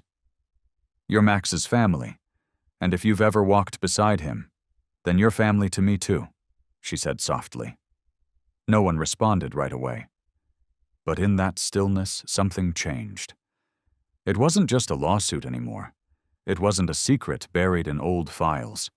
It was truth brought into the light by those who had once kept quiet and had now chosen to speak. Later that evening, Dean leaned against the back porch railing, a cigarette half burnt between trembling fingers. The sky above Ridgeway Falls was deepening into indigo, like a heavy cloak wrapped across his chest. Somewhere in the distance, Lila's voice floated up beside Max's low bark, soft and full of the kind of life Dean once thought he couldn't touch. He looked around, like a man searching for a door that had long been closed. Behind him, the screen door creaked open. Vivian stood there, arms crossed, face unreadable. No anger, just that silent kind of disappointment that stings worse than rage. Dean exhaled. The smoke curled up into nothing. "I've done things no one would believe I regret," he muttered hoarsely. "But I do, Vivian. I really do." Vivian didn't answer right away.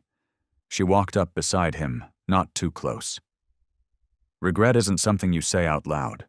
It's whether you've got the courage to look at yourself and not turn away." Dean turned his face aside. He was never good at facing things that didn't shout back. That quiet disappointment in her eyes weighed more than any slap. "I used to think Max was just a dog, just a tool. Same way I thought women should stay in their lane, that kids didn't need dreams." "You got one thing right," Vivian said, her voice calm and steady. "You used to think." A long while later, Dean reached into his coat and pulled out an old photo creased at the corners, yellowed by time. It was Lila as a child, sitting on the porch with Max curled up beside her. Their faces glowed with a joy so pure, untouched by the cracks and weight of the adult world. I missed too much, Dean said quietly. Lost too much. I know I don't deserve it. But if there's any chance, even a small one, to fix just a piece of it, I'll take it. Vivian looked at him. She didn't nod. She didn't say no either. Instead, she reached out, took the photo from his hand, and slipped it into her own pocket. Tomorrow, we're submitting the covert footage to the court, but they'll need verification from someone who worked on the inside with Hammond and that team. Dean's eyes widened.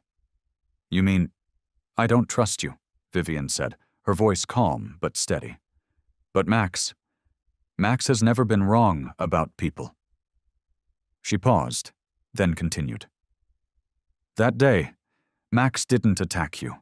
He just stood between us, like he was reminding me that sometimes the ones who lost their way still need someone to put the signpost back in place. The silence between them stretched, thick and still. Dean gave a slow nod. No more excuses. No more liquor. Just one path left: stand with the truth or stay a shadow of his own mistakes. That night, after everyone had gone upstairs, Dean sat quietly on the back porch. Max lay beside him. There were no pats. Max didn't look at him, but the warmth at his side was enough for Dean to realize something he hadn't felt in years. He wasn't cold anymore. Inside the shadow of the porch, Vivian stood holding a light blanket in her arms. She didn't step out right away. She just stood there, watching the man who had once kept her up at night with fear, and Max, now still as stone beside him, no longer needing to growl. She drew in a deep breath, and finally walked forward. She laid the blanket on the wooden railing, close but not intrusive. Dean looked up. Said nothing. Vivian sat down a few steps away, not close enough for comfort, but not distant enough to mean nothing. There was a time I wished you'd disappear forever, she began, eyes fixed on the flickering fence light in the distance.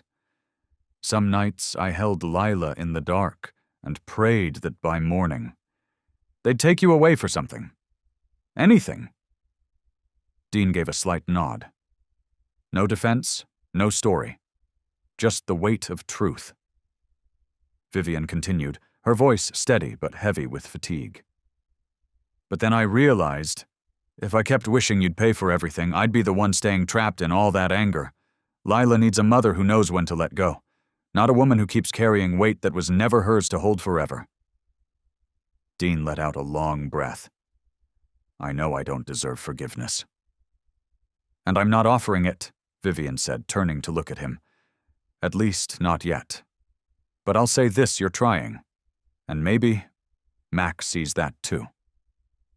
At that moment, Max shifted a little, his head still resting on his front paws.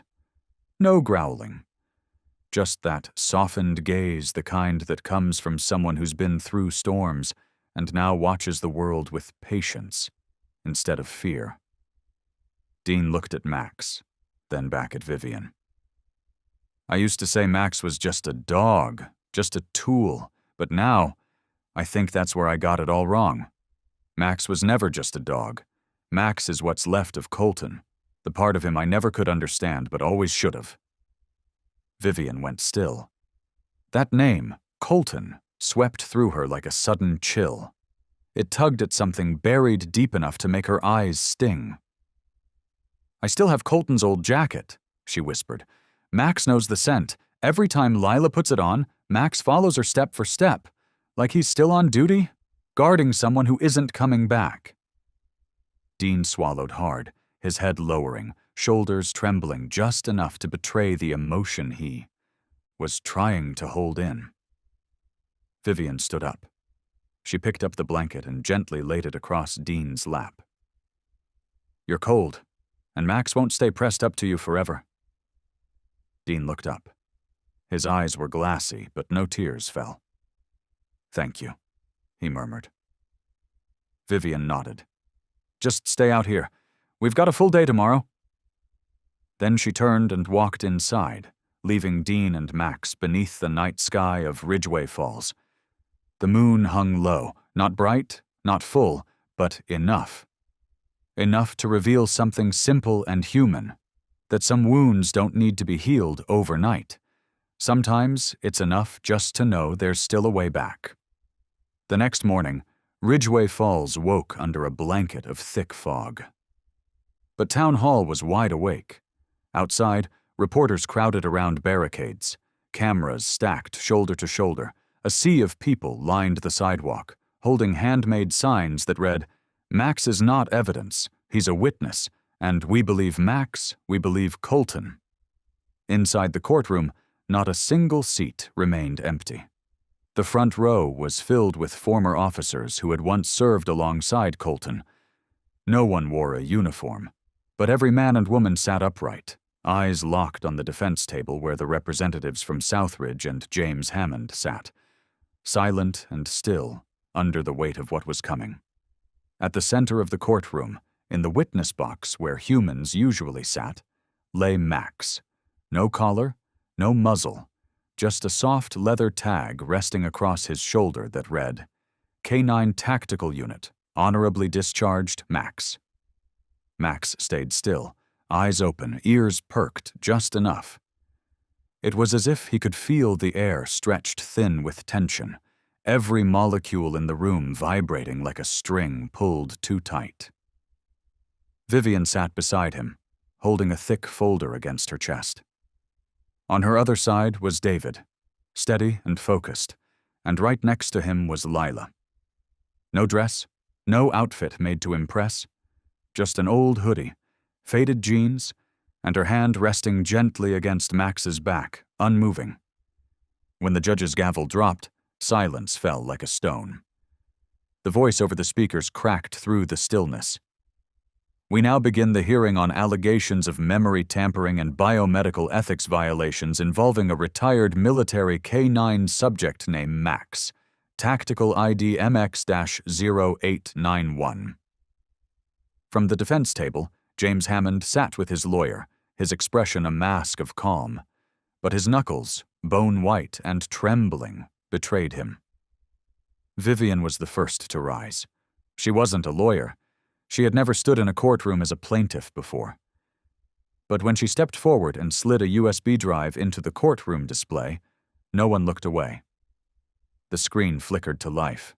The video was shaky, Diamond Soy's grainy. "This," Vivian said, her voice firm and steady, "is what they did when they thought no one was watching." The screen lit up with footage of Max tied down by steel cable inside a training room. 3 men in white coats stood nearby, speaking over a tray of dark chemical vials.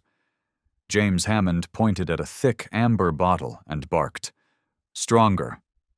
This one's special. We have to make sure it doesn't react to any scent trace linked to Meridian." A low gasp swept through the courtroom, then vanished into silence. The retired officers in the front row sat up straighter. Not surprised, just quietly, painfully affirmed. Their faces said it all. They had suspected, but they had never been able to prove it. In the video, Max thrashed, growling, until he tore through the restraints. A vial shattered on the ground. The footage froze just as James whipped around, yelling into the ceiling camera, "Shut down the system! None of this gets recorded!" The courtroom didn't move. The judge lowered his head, flipping through the transcript. Jurors scribbled notes. Defense attorneys leaned into hurried whispers. One stood up and objected loudly. "This footage is inadmissible, illegally obtained and unverifiable." David rose slowly, his voice calm but resonant enough to silence the room.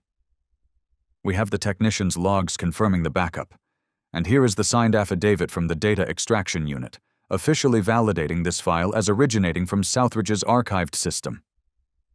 His hand trembled slightly as he held up the document, not from nerves, but from the weight of everything it represented.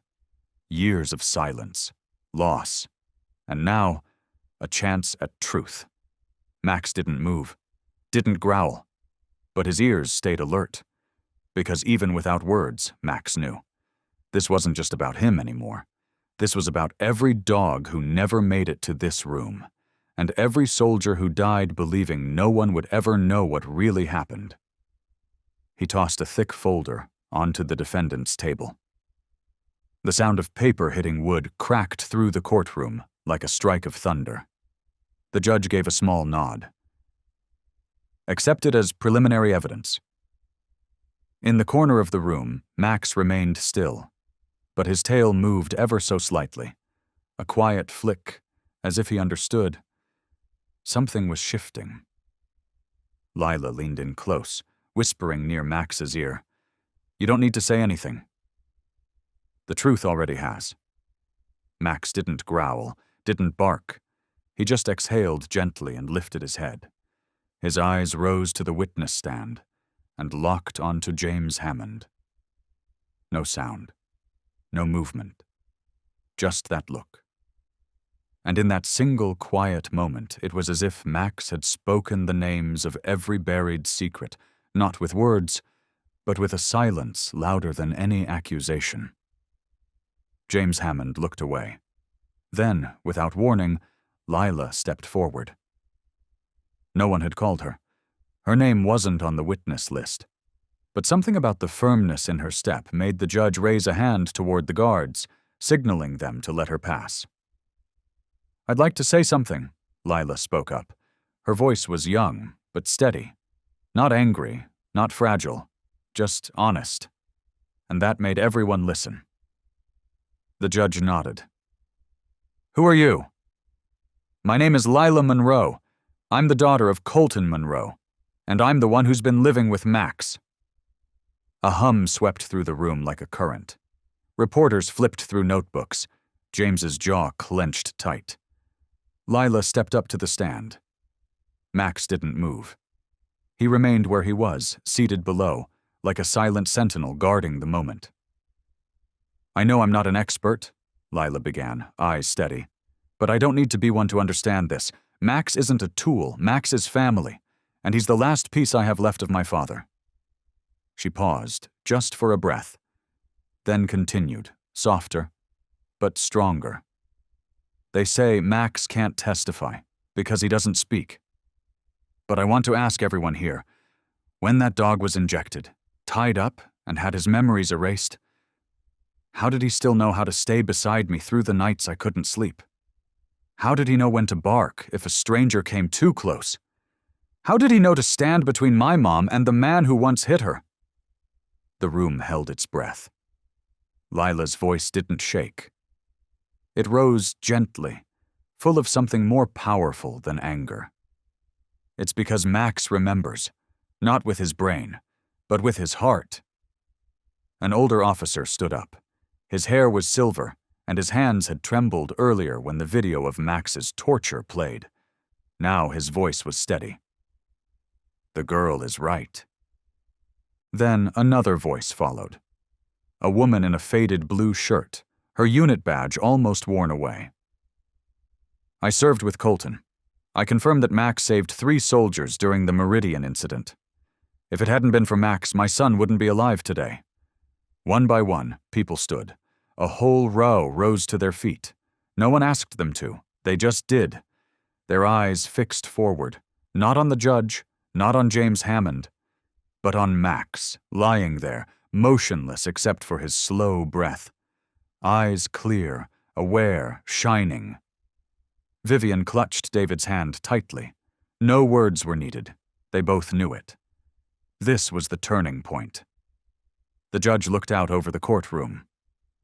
"Before us stands a witness who cannot speak, but it's clear there are too many voices here, speaking for Max." James Hammond suddenly jumped to his feet. "This is a circus. A dog can't possibly—" "Shut your mouth!" A voice cut through the air like a blade. It was Dean. From the back of the courtroom, he stepped forward. "Max doesn't need to know the law. Max just needs to remember who ordered the injection, who erased the memory, and who got Colton killed." Dean walked slowly toward the front. His hand shook slightly, but his eyes never wavered. "And you know damn well, Hammond, Max never forgot." James stepped back, his words dried up. For the first time, he had nothing to say. The judge nodded, turning to Hammond's attorney. The court will consider the video footage, the testimonies of former officers, and the statement made by Miss Lila Monroe to be entered into the official record. A moment later, the gavel struck. Court is adjourned until tomorrow morning. Purpose: further evidence gathering, including internal documents from Southridge proposed for declassification. Max didn't bark. He didn't move. He simply lowered his head onto Lila's feet, quietly, gently, just as he had done during the nights she cried alone. Outside the courtroom, the press waited. Microphones, cameras, questions, but no one spoke yet. Instead, a new sign was raised above the crowd. Max, the dog who couldn't speak, but spoke for hundreds. Lila stood just behind the courtroom glass. Her small hand gripped the leash tightly. Max lay curled at her feet, his head resting softly over her foot. Warm, steady. There was nothing more that needed to be said. The court was in recess for 15 minutes, but outside, the courthouse steps were already filled. Hundreds stood shoulder to shoulder. Some wore old uniforms, their badges dulled by time. Others held framed photos of dogs who had died on missions that never made headlines. And in between them stood children like Lila, clutching stuffed German shepherds in their arms. Their eyes were red, but their backs were straight like little warriors. A woman approached David quietly, her eyes brimming with tears. "My son was saved by Max during a fire. I'm here today, to repay that debt." David didn't speak. He only gave her a small nod. For the first time in years, the pain of losing Colton no longer felt meaningless. Inside, as the hearing resumed, the judge looked over the files stacked thicker with each day of testimony. Then he turned toward James Hammond, whose face had gone pale. Sweat glistened at his temples. "Mr. Hammond," the judge said, voice calm but sharp, "this court has reviewed all video evidence, including deleted internal footage, indirect admissions made by you, and a hidden camera recording provided by an anonymous source." A pause. "Do you have anything to add before I announce a preliminary ruling?" James swallowed hard, but he didn't stand. He knew, no matter what he said now, no one in that room would believe him. Lila looked down at Max. Max hadn't moved, still lying there, yet every rise and fall of his breath felt like it echoed across the room. The judge continued. "Max, K9 number 14. Southridge is not simply a piece of evidence. Max is a living witness. Words are not needed. Documents are not needed. His biological responses, behavioral patterns, and sequence of reactions exposed truths the system had buried." From the back of the courtroom, a journalist raised their camera. The broadcast went live. Lights from the news crews swept across the courtroom, but what filled the room wasn't just light. It was something heavier, something deeper. The moment when emotion became undeniable. Lila stepped forward again. She looked directly at the bench. "I don't want anyone to go to prison," she began, voice soft but certain. "But I want everyone to understand this. Max is not broken. He is not damaged goods. He is not a failed project." Her voice wavered. "Max is justice. The justice my dad left behind. And if anyone thinks they can erase a memory with a single injection, then that person has never truly lived." The courtroom fell silent. Then, from the back, a single clap rang out. Then another. Then a third. And before long, the entire courtroom rose to their feet, the sound of applause building into something that wasn't just support, it was truth, recognition, honor, and the long overdue sound of a dog's memory being believed. No cheers, no chaos, just the sound of applause, steady, respectful, and full of reverence for Max. Max lifted his head. His eyes met Vivian's, then David's, then Dean's. Finally, they rested on Lila, and then Max stood up.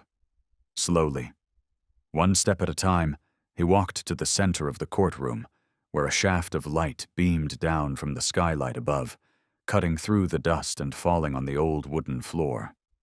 Max didn't bark. He didn't need to. He simply lifted his head, as if saluting. The entire nation watched that moment on live broadcast, and in millions of homes and hearts, people knew some truths don't need to be shouted, they just need to be seen. That night, headlines swept across every major outlet. Max, the dog who stood at the crossroads of justice and humanity. A silent verdict, when justice doesn't speak, but the world still listens. And up in the night sky over Ridgway Falls, a meteor streaked across the heavens like a quiet stroke of time. Lila whispered to Max, whose head rested gently on her legs, his tail flicking once, as if he understood her every word. We won, Max. And this time, it's real. Ridgway Falls slumbered beneath that star-streaked sky, holding its breath for what was meant to come next. But at dawn, as the first light spilled across the town square outside the state courthouse, something had changed. The press had already gathered, elbow to elbow. Barricades lined the steps, and at the very center of the stone staircase leading to the hearing chamber stood a hastily printed sign. State hearing canceled, security reasons. Vivian stepped out of the car first, eyes squinting at the sign in disbelief. David followed closely behind. Max stayed by their side, calm and steady, his steps deliberate. No one spoke. But from every direction they came former soldiers, ex-staff, whistleblowers, and survivors all quietly stepping into line. A reporter pushed toward the railing. "Mrs. Monroe, is it true the hearing was canceled after Hammond withdrew his countersuit?" Vivian didn't answer right away. Her eyes swept the crowd, not out of fear, but to be sure this wasn't a hidden battle anymore. Lila gripped her mother's hand tightly. Max lifted his head, eyes sharp as a blade drawn under moonlight. And then, from down the street, came the sound of a siren. An old pickup rumbled slowly into the square. Its bed was stacked with sealed file crates, each stamped in bold red. Meridian, Surveillance Archive, Classified. The man who stepped out of the driver's seat was Carl Redden, the technician who once wept for Max. He wasn't wearing a lab coat, just an old flannel shirt, a frayed cap, and in his arms, a portable hard drive clutched like something sacred. "I brought everything," Carl said, his voice tight with emotion. "The records, the logs, the footage, the test reports. I kept it all, because of one dog who couldn't speak, but never betrayed the trust we put in him." Silence swept across the courthouse steps. Then came the applause. Not thunderous, not wild, but firm and rising. From people who had once turned away, who had once been afraid. Vivian climbed several steps, her voice cutting through the cool morning air like a bell. "The hearing may be canceled, but the truth is not. They can tear up calendars and turn off courtroom lights, but they cannot silence an entire town. They cannot erase what Max remembers, and they cannot stop what's coming." Max stood by her side. The wind rustled the fur around his neck, lifting it just enough to shimmer in the sunlight. A dog, a soldier. Standing in the square like a monument to the silence that had finally been broken. Lila leaned down and whispered, just loud enough for Max to hear. "You don't need the court anymore, Max. The whole world already knows." Max didn't bark, didn't growl. He stepped forward slowly and touched his nose gently to Carl's hand. A silent thank you. Behind them, a banner rose into the air. "Max, the dog who couldn't speak but spoke for hundreds." The hearing had been canceled, but history was just rewritten in the center of Ridgway Falls. And then, on the afternoon of the third day, while reporters still camped outside the courthouse lawn, a weathered military SUV pulled to a stop at the gate. No one stepped out immediately, but when the door finally opened, the town held its breath. The first man was Trent Caldwell, former chief technician with Meridian's Rapid Response Unit. Behind him came Elijah Torres, a toxicology specialist. Then Samantha Greer, once a field coordinator.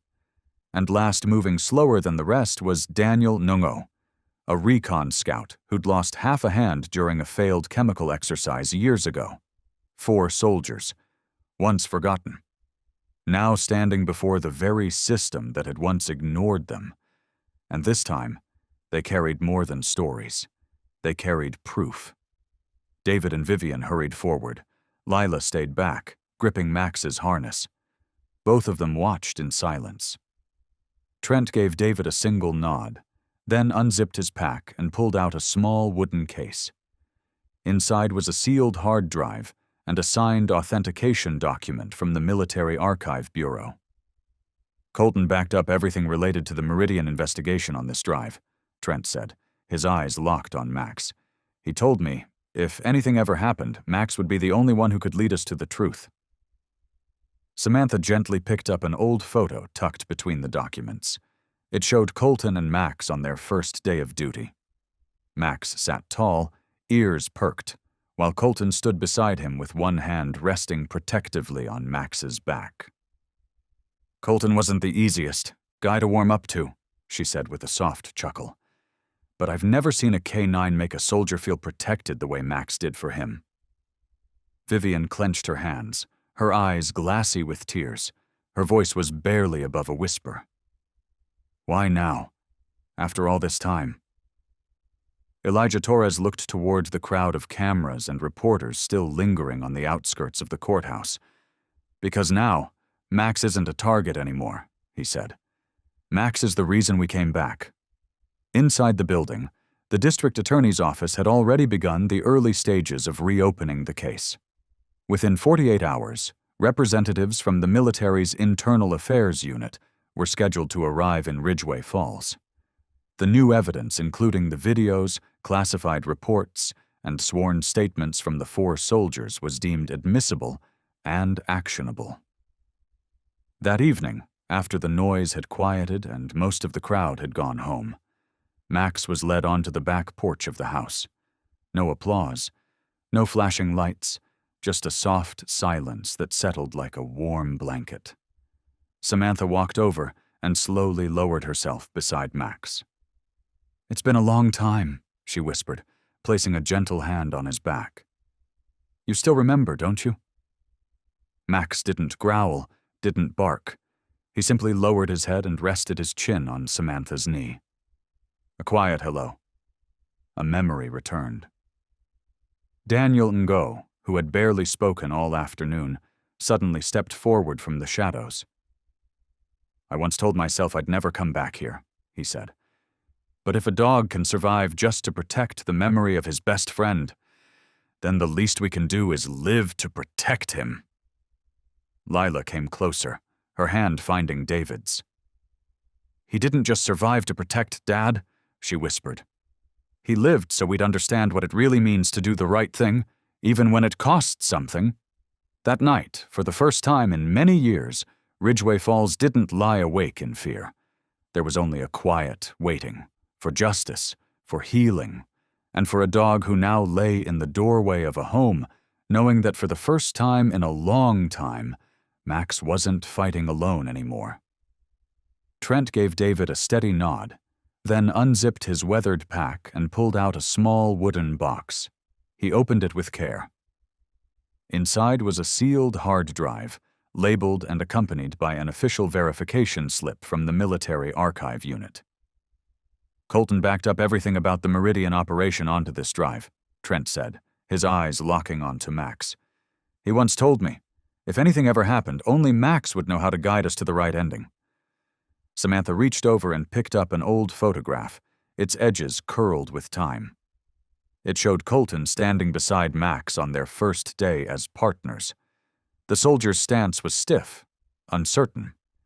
Max, though, looked calm. Ready. Colton wasn't exactly the warm and fuzzy type. Samantha smiled softly. But I've never seen a K-9 make a soldier feel safer than Max made Colton feel. Vivian's fingers tightened around her sleeve, her eyes brimming. Why now? Why come back now? Elijah Torres turned his gaze toward the cameras still rolling from a distance. Because Max isn't the target anymore. Max is the reason we came back. Inside the courthouse, the prosecution began filing for a full case reopening. Within 48 hours, the Military Internal Affairs Bureau would send a special unit to Ridgway Falls. Dozens of new exhibits, video clips, forensic reports, and testimonies from the 4 soldiers were marked as valid evidence and cleared for indictment proceedings. That night, long after most of the crowd had left and the streets were still again, Max was let out onto the porch. No cheers, no lights, just a quiet breeze slipping through the trees as Samantha stepped closer, sitting gently beside him. "It's been a long time," she whispered, resting her palm on Max's back. "You still remember, don't you?" Max didn't growl, didn't bark. He simply lowered his head and rested his chin on Samantha's leg. A hello, or maybe a memory finding its place. Daniel Ngo, who had stayed silent through most of the day, suddenly broke the silence. "I used to think I'd never return here," he said.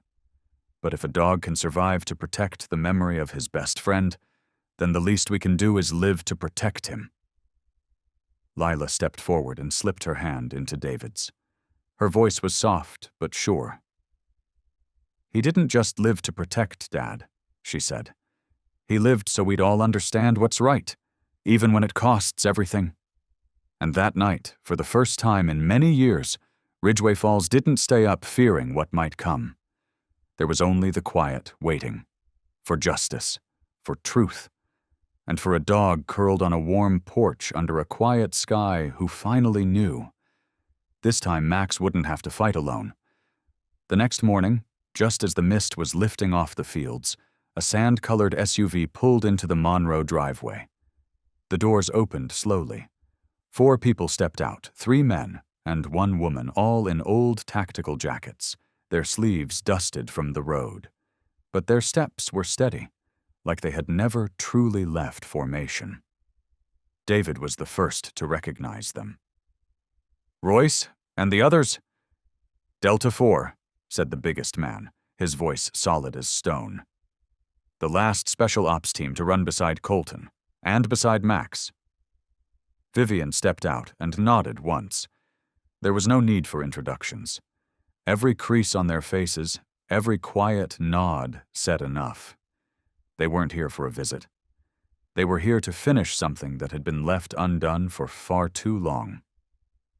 Royce laid a waterproof tactical bag on the kitchen table and unzipped it. Inside was a shock-proof hard drive, double-sealed with lead lining and dense foam. Alongside it, military-labeled document pouches, still sealed. "We've kept this since the day Colton died," Royce said, his voice low and steady. "It couldn't go online. It couldn't risk interception. Only Max knows how to follow the scent. And we, those who heard Colton's last words, he told us, if I don't make it back, find Max." David stood frozen. His hand closed tightly around the bag's strap, as if gripping his son's final wish. Lila sat cross-legged on the floor. Max was beside her, his head resting gently across her legs. Max didn't bark, didn't growl. He just watched, waiting. Royce bent down and whispered, "I owe you a life. And I'm paying it, with the truth." They plugged in the hard drive, the screen lit up with grainy footage time-stamped from 5 years ago. A remote training facility. Colton was testing Max against an unmarked chemical compound. The audio was choppy, but one line cut through clearly as Colton shouted, "Max is locked on! This is it!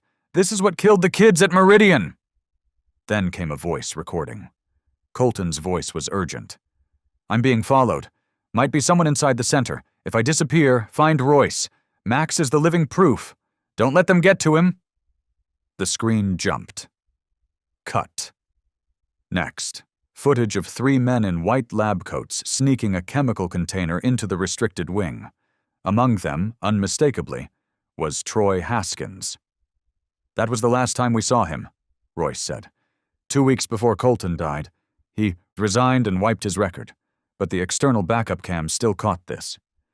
Vivian turned away, not because she was weak, but because fury had no place in what came next.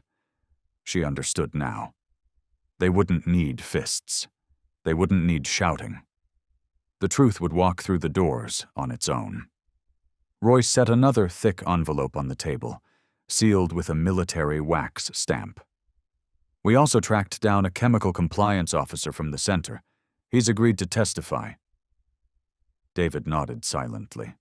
Max stretched, shifting his weight, but stayed close to the door, his head raised, his ears angled forward, like he knew the ones who had left were finally home.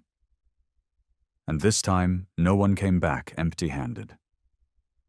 As the sunset draped over the rooftops of Ridgeway, Max remained still. His eyes were wide open, not in alertness, but in quiet calm. It was as if Max understood, in a way only he could, that the ones who had once stayed silent had now chosen to stand beside him. And this time, Max wasn't alone. At exactly 7:03 the next morning, the gates of Southridge opened. There were no sirens, no armed escorts, just a single old pickup truck waiting quietly at the curb. Lila sat in the back seat, her eyes locked on the gate. Vivian held her daughter's hand. David gripped the steering wheel with fingers that had trembled more than once through the night. A middle-aged officer emerged first. Behind him were 2 men in black suits, representatives from the Federal Investigations Committee. But no one spoke, because between them walked a figure, steady and slow. Maximum. Still Max. His fur had been shaved for toxicology tests. Scars lined his shoulder from a chemical injection that nearly took his life, and yet in his eyes there was no fear. Just that same unwavering calm from long ago. Lila flung open the car door before David had even fully braked. She dropped to her knees in the street, arms wide. Max didn't need a command. He ran to her as if nothing had ever separated them, not because of training, but because that's where he belonged. Because that was home. An hour later, the name Troy Haskins flashed across every morning news channel, suspended from duty, under federal investigation for signature ties to the use of the K9 inert protocol, an outlawed compound found in the syringe meant for Max. Outside Southridge headquarters, the press formed a wall of cameras and microphones. A spokeswoman read a statement with trembling hands, but no one really needed her words anymore. The video had already gone viral with footage from Vivian's home security system. It showed a man in medical scrubs sneaking toward Max. It showed David discovering the syringe. It showed Max growling a warning. And now, it showed Max coming home. Alive. That afternoon, in the Monroe family's backyard, Dean set out 2 wooden chairs facing each other with a water bowl placed gently between them. Max laid at Lila's feet, his head lifted, watching everyone with the quiet presence of a guardian. Dean handed Vivian a thin folder. "It's Colton's," he said softly. "I kept it, thinking one day I'd use it for revenge, but now I think maybe it's time we used it to finish things. To finish them, not in anger, not in pain, but with truth and with love." Vivian didn't open the folder right away. She just looked at Max, then at Lila. "Max has done his part," she whispered. "Now it's our turn." That night, the lights inside the house stayed on. Not because of fear, but because, for the first time in years, everyone wanted to truly see one another. David flipped on the television. A local news channel was airing a breaking report. Troy Haskins is now under federal investigation for 4 criminal charges, including abuse of authority, illegal use of restricted substances on service animals, and obstruction of federal inquiry. Lila turned toward Max. "Did you hear that? They called you a service animal." She smiled. "But to me, Your family. Max didn't respond. Just let out a soft breath, then nudged closer and rested his head gently across her legs. Quiet. Steady. As if nothing had ever changed. Across the state, inside an interrogation room, Troy Haskins sat across from two federal agents. On the table before him lay printed video stills, a thick file of pharmaceutical trace reports, and, most unexpected of all, a faded photograph. It was Colton Monroe, standing beside Max. Both are facing the camera. Colton's eyes were steady and determined. Max's eyes, as if guarding the world. One agent leaned in. You thought a dog couldn't testify? The other agent gave a slight smile. Maybe not, but a whole town can. Troy said nothing, because for the first time, he understood. The battle he thought he had silenced was where the truth had only just begun to rise.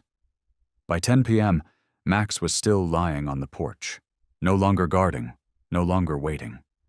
Max simply wanted to stay there beneath the gentle rustle of wind, among the quiet footsteps of peace, as if, at last, he had found what he'd been trying to hold on to all these years.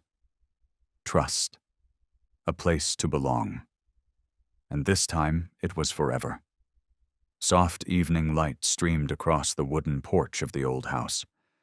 Thin rays filtered through the canopy of red maple leaves, casting a warm amber hue on the floorboards below. In that quiet pocket of the world, Max lay still, his head resting gently on Lila's leg, eyes half closed like in sleep, ears twitching lightly to familiar porch sounds. Vivian stepped out first, 2 steaming cups of tea in hand. One she passed to David. The other. She sat down beside Max. Not because Max needed a drink, but because Max had always been part of these quiet evenings. And in their home, offering Max a cup of tea was their way of saying what they already knew deep down.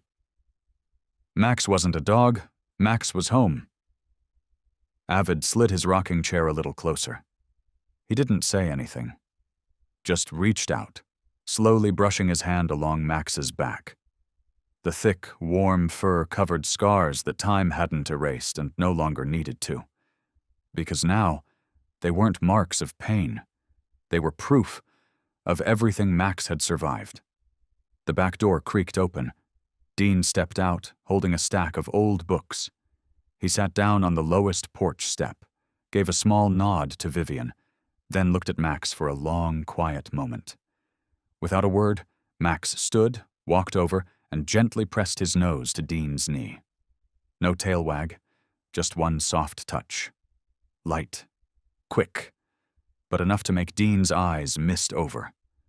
"Thank you, Max," he whispered, his voice trembling like someone who'd just survived a battlefield no one else could see.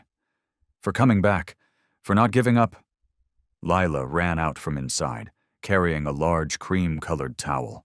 She spread it out beside Max, sat down next to him, and leaned her head against his shoulder. "This is how Max likes to lie best," Lila said softly, gazing out toward the trees in the distance. "Here, with everyone. No shouting, no needles, no one telling him to forget." Vivian placed a gentle hand on her daughter's shoulder, bending down beside her. "Max remembers," she said, "but he's not afraid. Because now he knows he's safe." The wind carried the scent of pine, damp soil, and something else, something tender and familiar, like the worn jacket of Colton still hanging in the back closet, or the footfalls of people once lost, who had finally returned. Max didn't sleep. Max simply closed his eyes and listened. A sparrow landed on the fence post, chirping softly, as if even the birds could sense it. Peace had finally returned to this place. No sirens, no shouting, just calm breaths. The slow, steady heartbeat of a dog who had fought long and hard, suffered deeply, and now could rest. Not because he'd given up, but because he'd made it home. As the sun lowered beneath the horizon, Max gently shifted his head, resting it over Lila's feet, not to ask for protection, but to offer it. From this day forward, Max would be the protector, just as he always was, and just as he always would be. 1 week later, the old red brick Ridgeway Community Center reopened. There were no more protest banners, no more angry horns, just quiet applause, hopeful glances, and a new wooden sign hung proudly above the gate. Max Therapy Dog, welcome home. David pushed open the therapy room door and let Lila walk in first. In her arms was a thin cloth embroidered with a paw print in one corner. Following close behind was Max, moving slowly and steadily, ears high and head level. No longer a K-9 trained for pursuit through brutal drills and fire zones. Now, Max was a warrior stepping into a new battleground with no gunfire and no enemies. But so many still needed healing. Their first patient was an elderly veteran who had lost his left leg in an explosion near the southern border. He sat motionless on a wooden chair, hands clasped, eyes fixed on the floor, until Max walked forward. No growl, no bark, just a calm step until he reached the old man, sat down in front of him, and gently rested his head on the man's knee, as if waiting for a familiar pat on the head. The man looked up. Slowly. So slowly. And then, with a hand that trembled from years of silence, he placed it on Max's head and let it stay there, unmoving. A young therapist standing nearby whispered, "It's been 2 years since he's let anyone touch him." Vivian stood behind the observation window, her eyes glassy. Her hand gently squeezed Lila's shoulder, and Lila simply nodded because there are some things you don't need words for. Just seeing Max sitting there was enough. From that day forward, Max had a schedule of his own. Mornings were spent with children suffering from PTSD. Afternoons were for veterans. Some days, Max did nothing but lie there so someone could hold him. Other days, Max would walk over to a crying child and press his muzzle gently against their hand. And some nights, Max just sat beside the empty chair on the porch of the center, like he was waiting for someone who hadn't yet found the courage to walk through the door. Max didn't perform miracles. He simply showed up. But his presence, his steady, loyal, silent presence, was the miracle. As if Max was saying with every breath, "I've been there. I know what it's like to be left behind, but I also know we can keep going." Once, an 8-year-old boy who had watched his father die in a car accident stared at Max for a long time before whispering, "Do you think Max gets sad when grown-ups treat him badly?" Max just lifted his head, looked into the boy's eyes, then walked over and placed his chin gently on the boy's knee. No answer needed. And from that day forward, that little boy stopped hiding under the table during therapy sessions. One quiet weekend evening as the center. Prepared to close, Vivian sat with the head of the therapy department. He placed a folder on the table. A formal recognition. Max, the first retired K-9 ever recalled due to medical trauma, was now officially a state-certified therapy dog and an emblem of emotional recovery. Vivian didn't sign right away. She turned to look out at the porch where Max was lying, the wind gently ruffling the fur around his neck. Max wasn't asleep. Max was still keeping watch, just like always, but this time, not guarding against threats. This time Max was standing watch over broken hearts, slowly being stitched back together by the warmth of 4 quiet paws. Later that month, the center held a special day. Family Day for those who've lost a K-9. It wasn't a large crowd, but every step through the front door, every glance cast towards the memorial wall, carried something that didn't need to be named. An elderly woman with snow-white hair brought an old leather collar and a faded photo of her German shepherd from the war. A young boy, no more than 10, clutched a jacket that once belonged to the father he'd never see again. And a retired soldier, limping and silent, simply stood still, watching Max. Max didn't need an introduction. Max simply moved through the crowd, slow, steady, like each paw step was gently gathering fragments of memory time had left behind. That afternoon, as the visitors slowly trickled away, Lila made her way to the wooden memorial board where pictures of fallen K9s were pinned. She reached up and gently added a new photo, not of a dog who had passed, but of Max sitting beside her in the apple orchard behind their house. A woman leaned in and whispered, "Who's that little girl?" Vivian, standing nearby, smiled softly. "She's the one who helped Max become himself again." That night, Lila didn't sleep in her room. She spread a blanket out on the porch. Max lay beside her. The air was still. Only the distant chirping of crickets drifted in from the fields.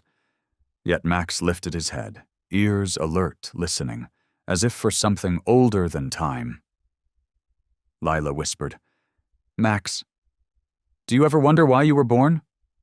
Max didn't answer. He didn't need to. He turned his body and rested his head against the girl's chest. His heartbeat was steady, strong, warm. "I think," Lila smiled, "you were born to find what others lost." 1 week later, during the final staff meeting at the center, the head therapist stood up and made a simple announcement. "We don't just have a dog who listens. We have a comrade who remembers." He then turned to Max and bowed, a gesture of solemn respect. "Thank you, Max, not because you were once K9, but because you taught us that memory doesn't live in the mind, it lives in the heart." The entire room rose, no applause, no fanfare, just a silence filled with reverence and deep gratitude. Years later, they would still tell the story of a dog named Max in Ridgeway. Not the strongest, not the fastest, not the most fearsome. But Max had something no handler could ever train. Max always found what was lost: a collar buried beneath the rubble, a child without her mother, a man who had forgotten how to trust. And even the memories, people thought they had long left behind.